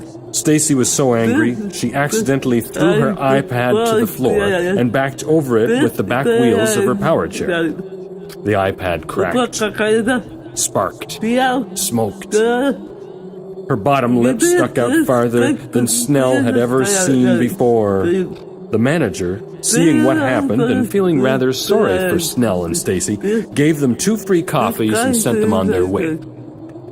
This is not how I imagined your birthday was going to go, said Snell. Cindy sipped from her coffee, while Stacy waited patiently, as she possibly could, for hers.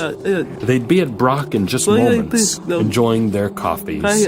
Stacy wondered if Kendra would be able to fix her shattered iPad. What a disaster of a birthday it was turning out to be. But it was about to get a whole lot worse. Pulling into the parking area, Snell and Stacy saw everyone outside Brockaday Harbor. It looked like another routine fire drill, but something was different. Stacy could tell.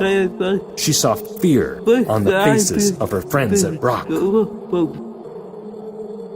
Was there actually a fire inside the building?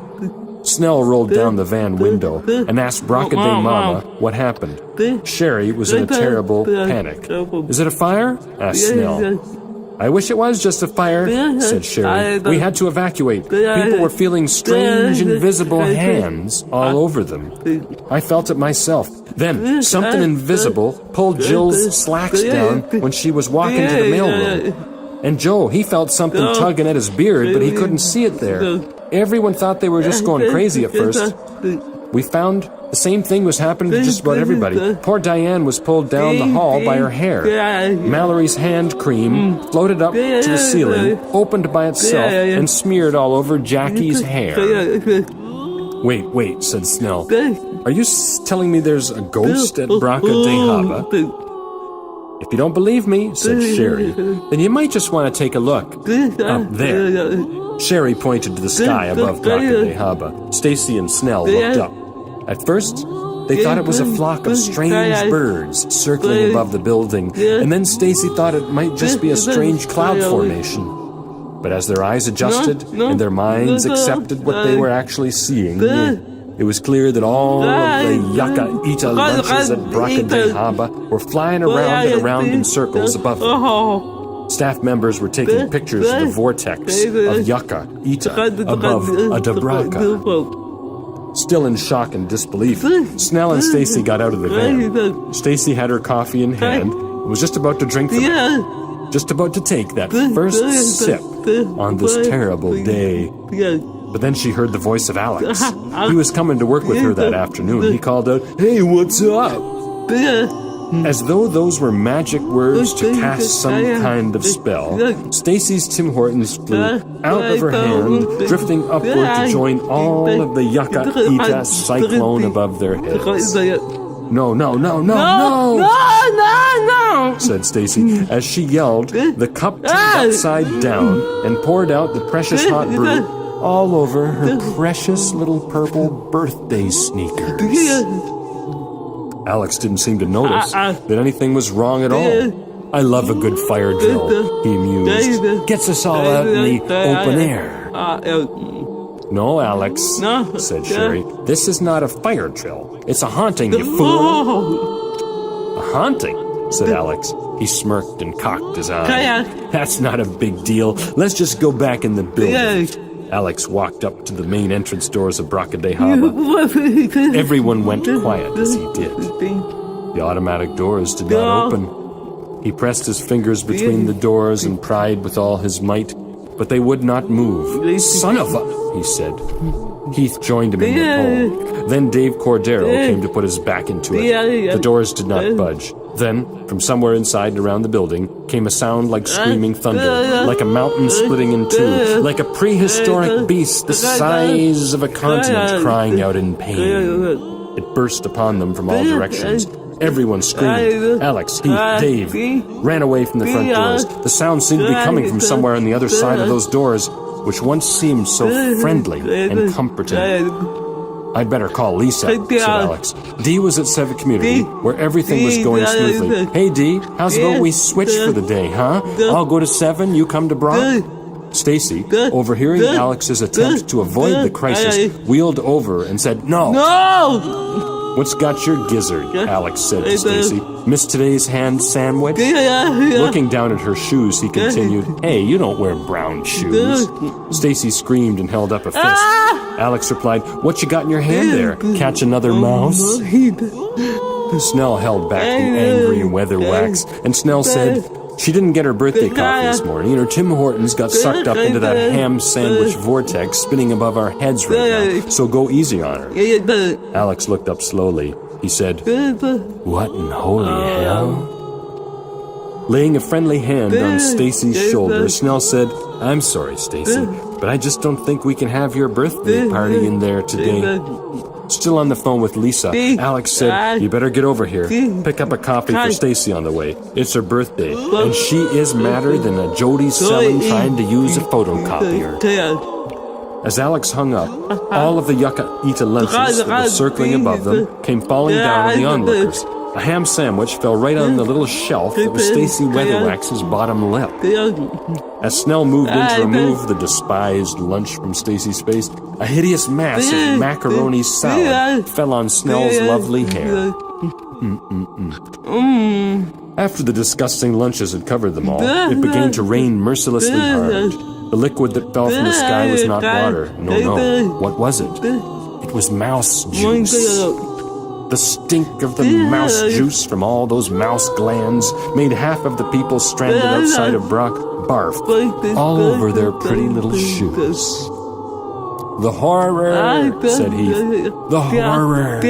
His eyes were distant orbs pulling back into his head. Heath was in shock. "This is real, Heath. It's real. Don't run away from your feelings," said Brockaday Mama. "What are we going to do now?" asked Alex. "Any ideas?" asked Snell to Stacy. Stacy had had a rough day. First, no coffee. Then, the little brats at Little Snots gave her a hard time. Then, her money went missing. Then, her iPad got destroyed. And now her birthday party wasn't going to happen at all. Stacy wondered if she was the only person who wasn't scared. Why? Why wasn't she frightened? Some other emotion had taken over.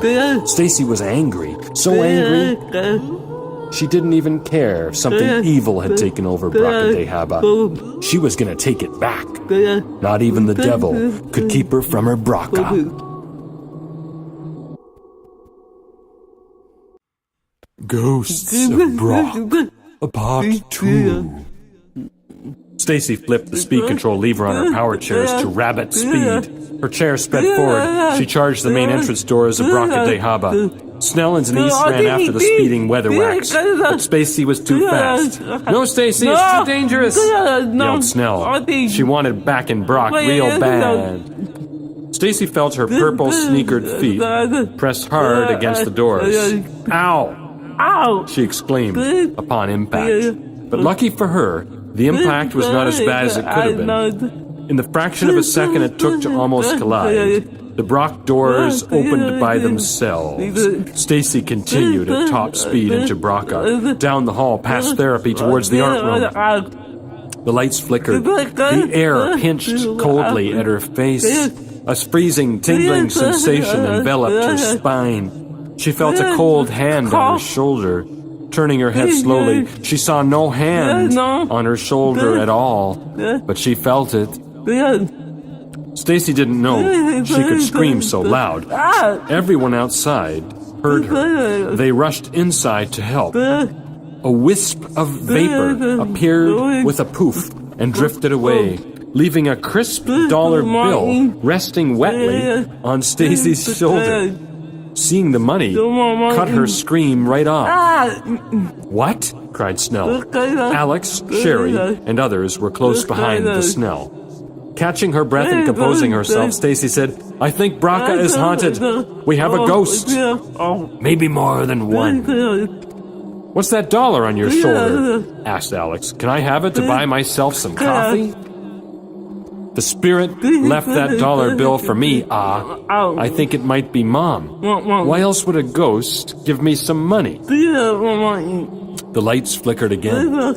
This time in a more predictable on-off rhythm. This was no technical problem. Someone was clearly behind this flickering. "OT! OT!" yelled Stacy. She went to Snell for comfort in her fright. Stacy's anger subsided. She was in the building now. In fact, she wanted to be out of it again. The bright outdoors seemed so much more comforting than inside the cold, dark space inhabited by spirits. Even if the spirit was Mom, Stacy still found that scary. After all, why would Mom ever want to frighten her? Why would a scary ghost ever want to give her a dollar bill? The two things just didn't add up. Pocketing the dollar, Stacy felt Snell take her controls to get her out of the art room quickly. Though Cindy tried to push Stacy's joystick in the direction of the art room door, something else, some invisible force, pushed it back. The ghost had control of Stacy's chair. "Hey!" commanded Stacy. "Hey, what gives here?" She was more angry now than scared. Stacy's friends stepped in to help, but invisible hands and arms pushed back the encircling crowd of friends. They gasped. They recoiled from the spirit's icy push. Stacy's chair pulled her out of the art room. She turned right and sped towards Dave and Denise's room. The door was closed. The chair turned her to face the closed door. The door broke open. The lights came on. Mom stood there in her favorite multicolored shorts. She was dressed as she always did for one of Stacy's birthdays. Stacy was scared. Yes, she loved Mom. She knew Mom had passed away, and to see her now, in Stacy's favorite room for coffee, was just a bit too much to handle. "OT! OT!" Snell ran for Stacy, who looked back at the smiling apparition of Mom. It looked just like Mom in every way. Mom seemed happy. Stacy felt less afraid a moment and was ready to get closer to Mom right then. But as Snell arrived beside her, Mom disappeared. "Mom, wait!" yelled Stacy. Snell looked confused and out of breath. "Mom was just here," said Stacy. Stacy couldn't believe that Mom disappeared again as quickly as she'd come. Snell looked into Dave and Denise's room. Snell saw nothing. "I don't see Mom at all." "She was here," said Stacy. "She was here. I saw her. She was here." "Let's get out of here," said Snell. She led the group to the Braca de Haba exit, but the doors would not open. The glass doors clouded over. They went black as oil. First, the spirits wouldn't let them into Braca, and now the spirits wouldn't let them leave. Alex turned to Jen Baker. "Well, Jen, I guess you won't have to go home today. We finally got that Brock sleepover we always wanted." The Aries and Aspire buses idled outside the doors. "No going home today." Sherry called Joe at transportation and said, "No, I'll be going home today, Joe."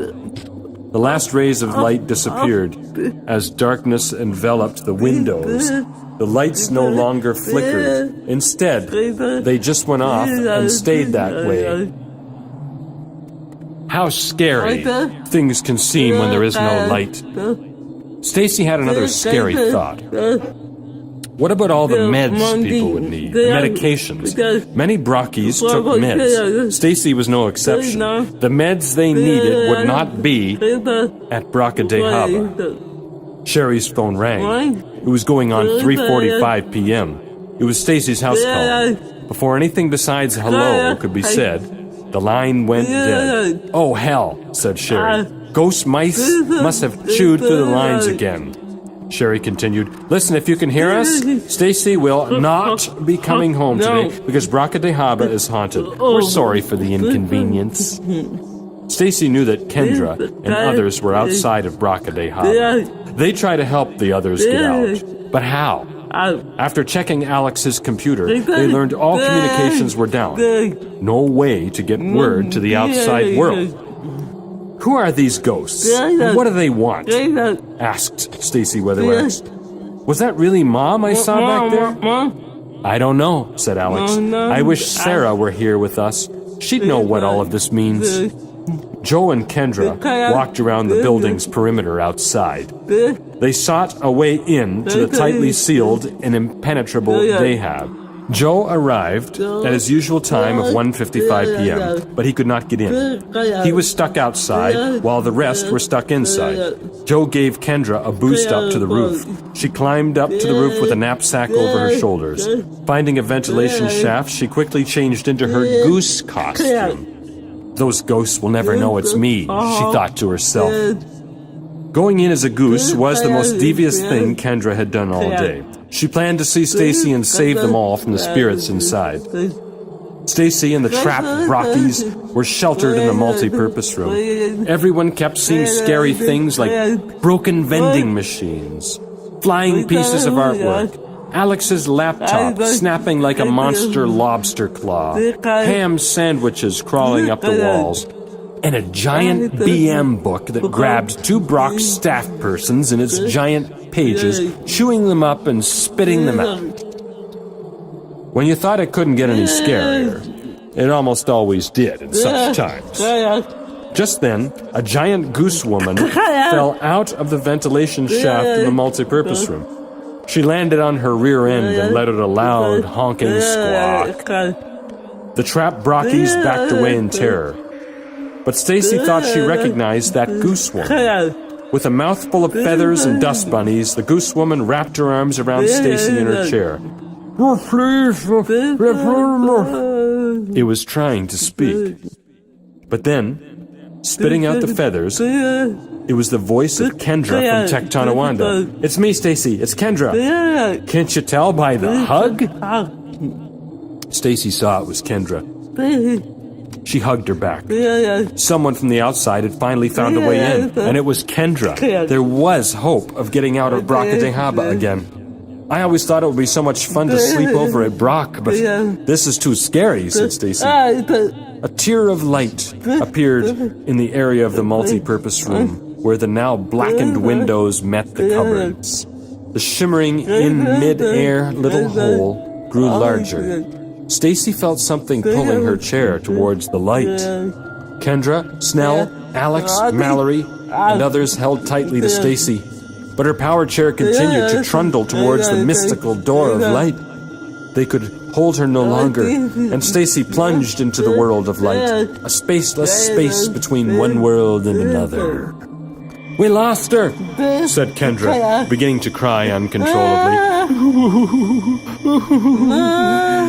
This can't be, said Snell. I guess I don't have to make her coffee tomorrow morning, said Denise.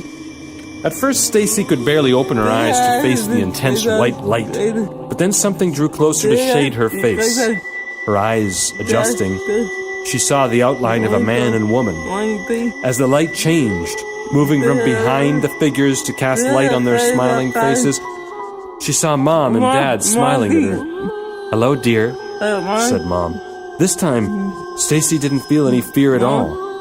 And to Stacy, Dad just said, hi, the way he always did. Such a heartfelt sentiment in his simple hi.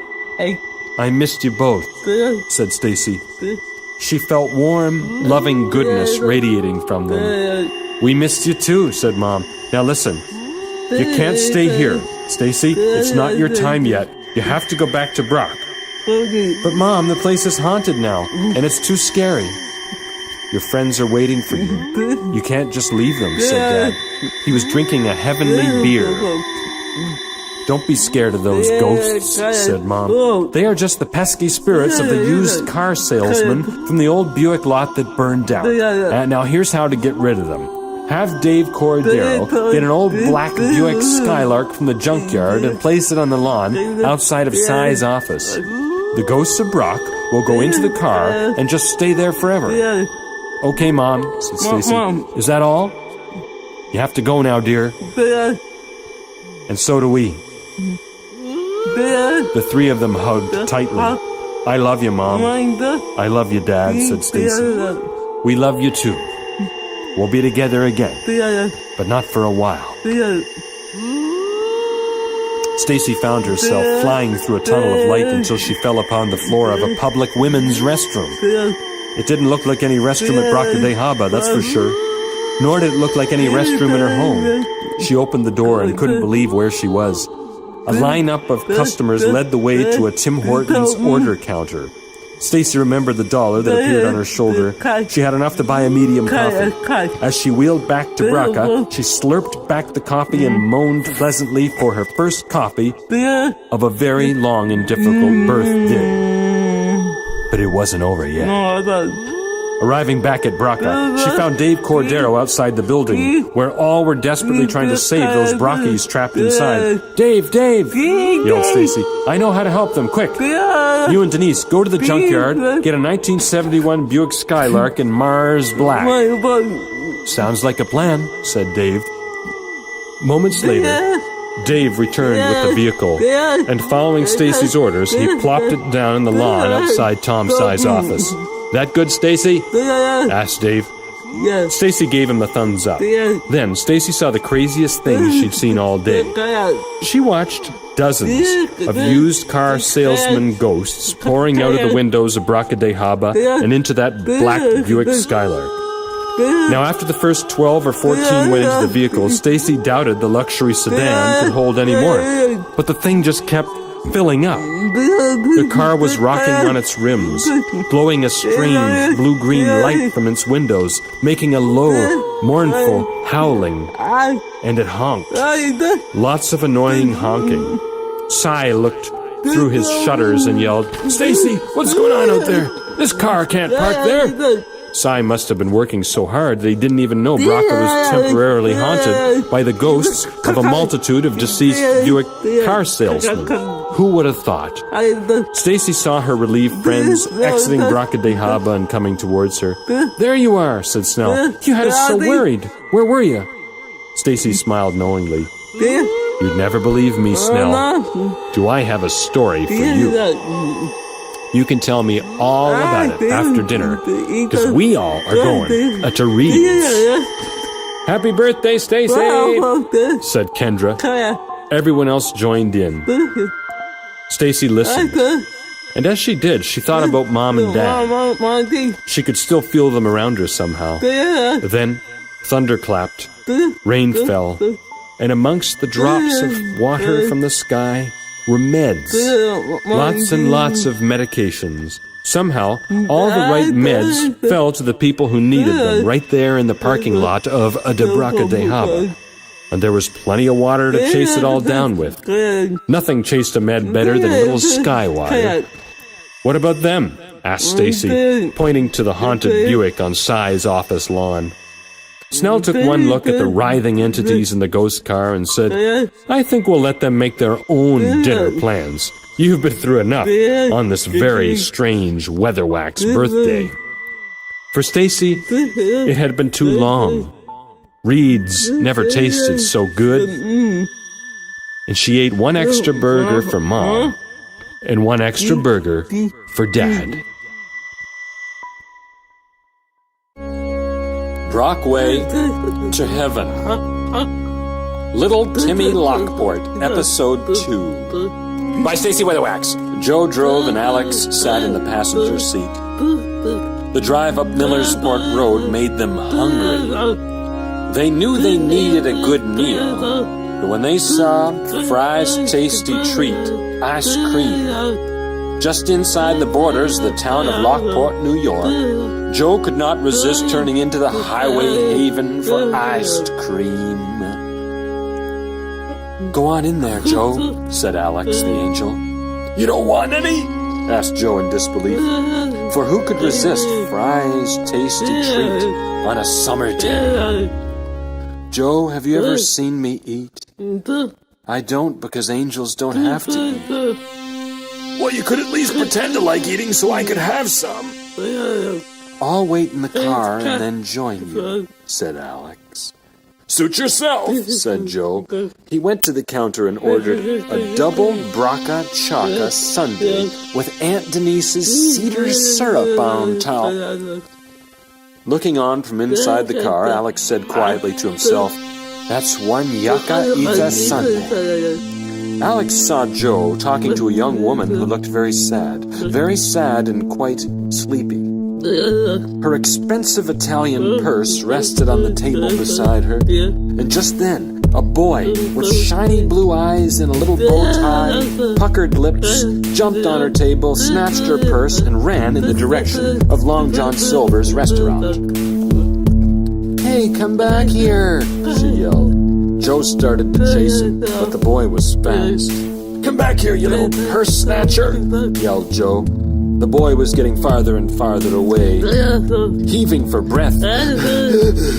Joe had to stop.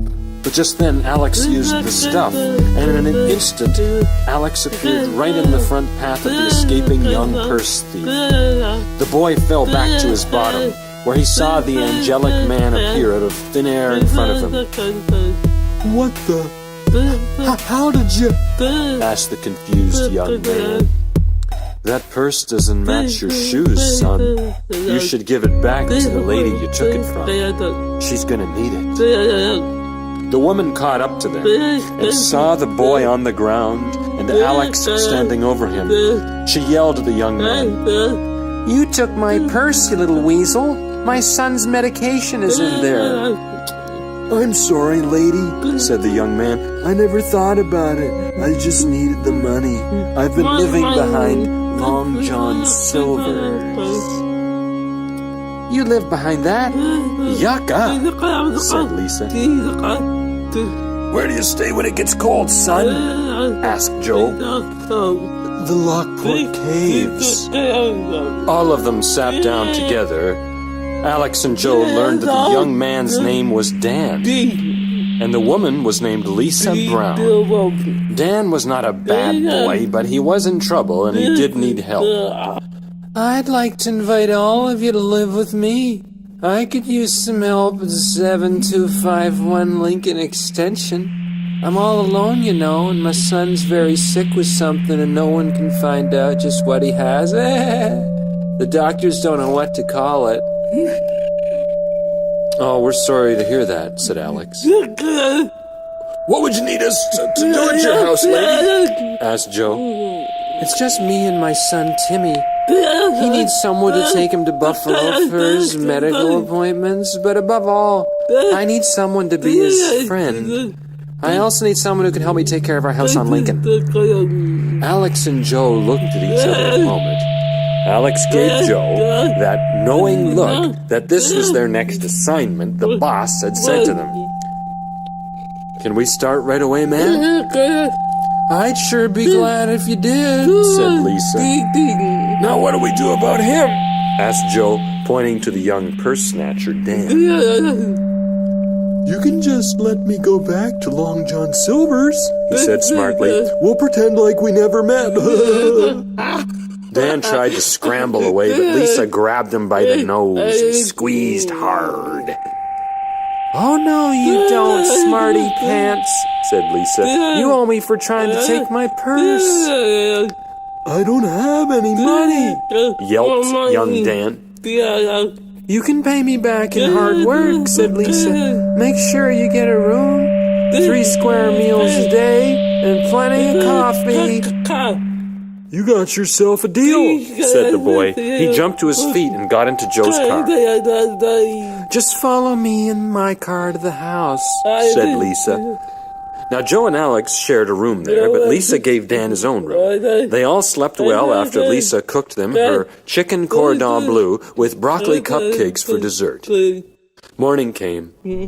Lisa drove them all to the Lockport General Hospital, where she planned to introduce them to her son, Timmy. Upon entering the hospital, they were immediately greeted by Dr. Bartell. "Hello, Lisa. I see you've brought me some new friends," said Dr. Bartell, as Dr. Pepper spilled out of his pop bottle and onto the floor. He slipped and fell hard on his side as the pop poured out around his head. "Oh, ouch! My God, why?" "Are you all right, Doctor?" asked Lisa. She lifted him up to his knees, but with some effort he got to a standing position on his own. "Yes, I'm quite well," said Dr. Patel. "How are you?" "I'm fine," said Lisa. "How's Timmy?" "I'd love to say he's okay, but he's not. This boy can't eat at all. He's thirsty all the time and his bottom lip sticks out." "Oh, God," said Lisa. "I've tried to feed Timmy everything. Broccoli cupcakes, weird pickled stuff, and fresh tripe." "He is stable," said Dr. Bartell. "We're feeding him by G-tube for now, but he's still quite hungry." "Can we see the boy?" asked Joe. Dr. Bartell, Lisa, Joe, Dan, and Alex were gathered around Timmy's bedside. "Hi, Mom," said Timmy. "Are you feeling better, my little yard sale collectible?" asked Lisa. "I'm so hungry," said Timmy, "and I so wish I could go to the Lockport Mall, and I wish my bottom lip would go back in." "Now, Timmy," said Mom, "you're not well enough to go to the Lockport Mall, not with a lip like that. And you know that Sonnenberg Industries plans to tear it down and put up a cardboard box factory."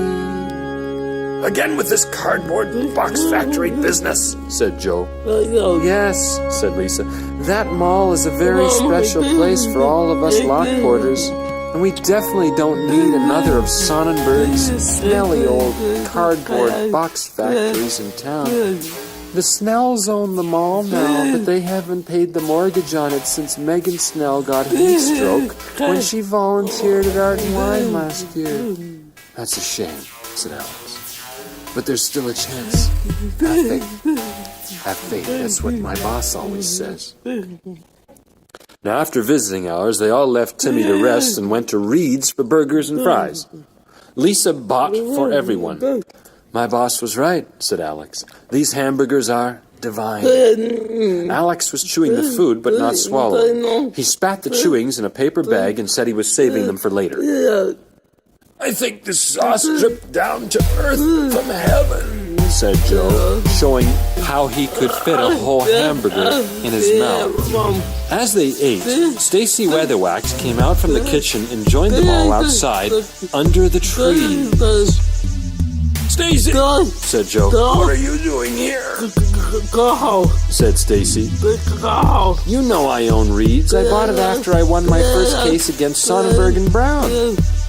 Alex told Stacy all about little Timmy and Lisa Brown and how they met Dan and how they were all going to live together for a while at 7251 Lincoln Extension. Huh? Said Stacy in disbelief. Huh? That's the house I grew up in. My brother Scott sold it. Why don't you come with us and see what I've done with the place? Asked Lisa. Arriving at the house on Lincoln Extension, Stacy noticed that Dan was a very lazy boy. All he wanted to do all day was collect and organize records. Now see here, lazy bones, said Stacy to Dan. I own the arcade at the Lockport Mall, and I'm going to give you a job there. Yay, I get to play all the games, cried Happy Dan. No, yelled Stacy, louder than all the car horns of Lockport a honkin' at once. No, I'm gonna pay you to take care of those machines at my arcade.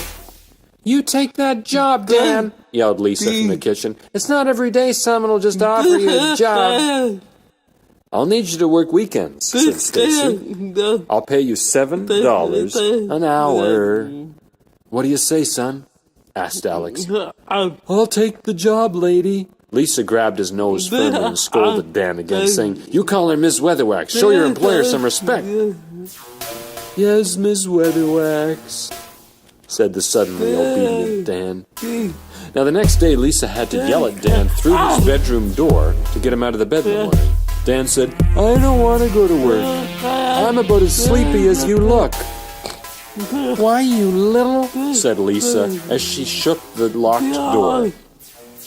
Hang on, ma'am, said Alex, with Joe standing at his side. Let me help the boy. You can go get his yucca-ita lunch ready for the day. Okay, said Lisa, continuing. You hear that, Dan? I'm making you a real yucca-ita sandwich, and you're not going to buy lunch at the mall today. Alex used the stuff to open the bedroom door. Dan turned over in bed and tried to pull the covers over himself. Joe laughed knowingly as the stuff made the naughty little Dan float out of bed over to the shower where the water turned on by itself and the stuff washed the boy. Then his trousers and work shirt and socks floated out of the dresser drawers and slipped right onto his body. Hey, what gives? Said Dan. This isn't fair. I want to sleep in and then go play. Trust me, son, said Alex. You need to go to work. This is Lockport, New York. You have a chance to be very successful here. You've got people who love you, want to help you. So don't turn them away, son. When love comes for you, don't run. Run toward it, son. Run toward love. All right, said Dan. Bye, Mom. I mean, Lisa. Oh, Mom. I'm ready to go. Oh, there's a good boy, said Alex. Wait a minute, said Dan.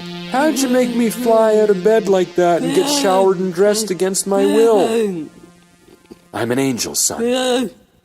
I'm an angel. He really is, said Joe. He used the stuff on all the bags of garbage at work for me. At first, Dan did a good job at the arcade, but after about an hour or so, he could not resist trying on one of the games. First, he put the grinds in the filter, and then he added some cold water, and then black liquid came out into a glass vessel. Hey, yelled Stacy. I'm paying you to work. I'm just trying one of the games, said Dan.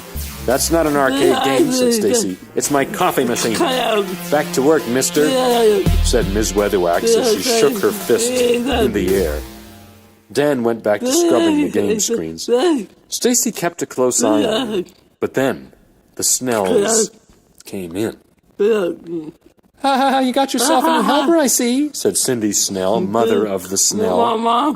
Oh, God, said Stacy. This boy Dan is yucca. He's hard work for me.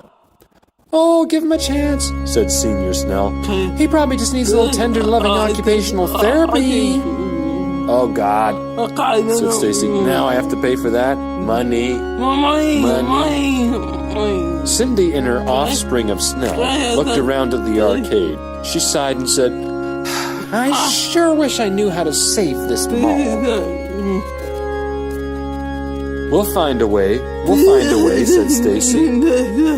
After work, Dan's yucca eaten lunch that Lisa made for him made him barf right in the backseat of Joe's car. Oh, come on, said Joe. Alex, can't you use the stuff to clean this mess up? No, the stuff doesn't work that way, Joe.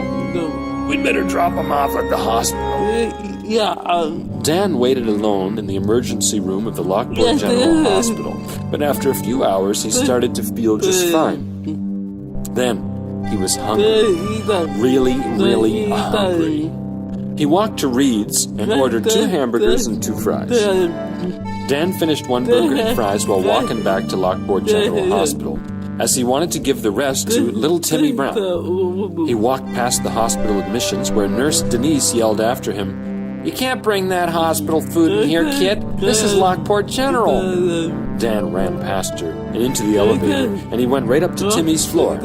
Though everyone said little Timmy couldn't have a hamburger, Dan just felt it was good for him to have one. "Hi, Dan," said little Timmy. "What's that you've got there?"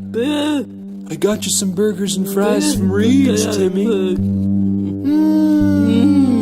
Said Timmy. "Awesome! I'm so dang hungry." Timmy ate from the paper bag full of greasy goodness. He appeared to be loving it as he exclaimed, "Woohoo! This is going to be a real deep fried Saturday night." Just then, Dr. Bartell came in the room, and seeing Timmy with a burger and fries, the doctor dropped his clipboard and a carton of milk. "Oh, dear God, Timmy, no! What have they done to you, Dan? That food could hurt Timmy very, very badly." "Doctor," said Timmy, "I think I feel good." "What? Impossible," said Dr. Bartell, preparing the stomach pumper. "Look at his bottom lip," said Dan as he pointed at Timmy's lip. "His lip is retracting, Doctor. It's retracting." "Doctor, I really do feel better," said Timmy. "I don't understand what could have done this," said Dr. Bartell, frantically examining Timmy. Then Joe, Stacy, Lisa, and Alex all came into the room. "Timmy, my son," said Lisa, running to embrace him as tears poured from her sleepy eyes. "Mom, I'm all better. I think it was the Reeds. That divine food. It made me well again." "It must have been the sauce," said Lisa. "I always thought it had healing properties." "Mom, I'm so happy that Dan brought me that food," said Timmy. "Dan, I can't thank you enough. I wish we could all go to the Lockport Mall right now and celebrate." Now, after Stacy Weatherwax heard Timmy say that, she got a plan. "Oh, God. I can sell Reeds to Rite Aid. We'll make millions." Using a lot of the stuff along the way to speed things up, Alex helped Stacy sell prescription Reed's sauce to all the major pharmaceutical companies in America, including Rite Aid. They had found the cure for the disease that caused hungry children everywhere to stick out their bottom lips. A few days later, Timmy and Dan were playing at the arcade. Lisa, Alex, and Joe arrived to pick them up and take them back to the house on Lincoln.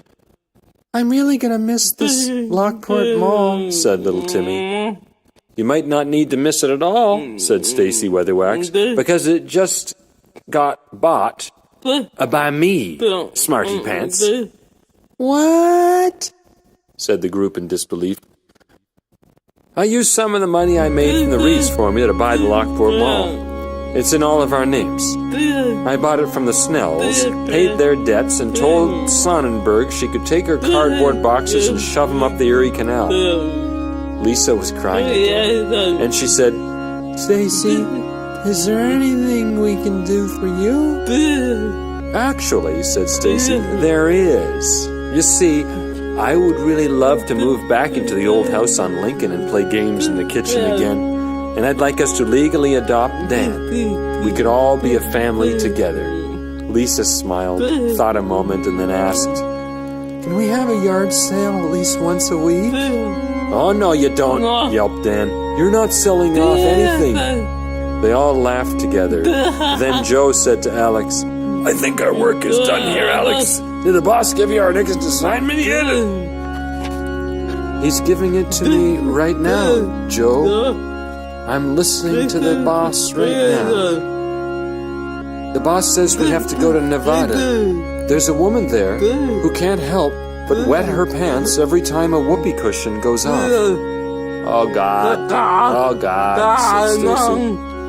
The boss does work in mysterious ways, Joe. Mysterious ways, indeed.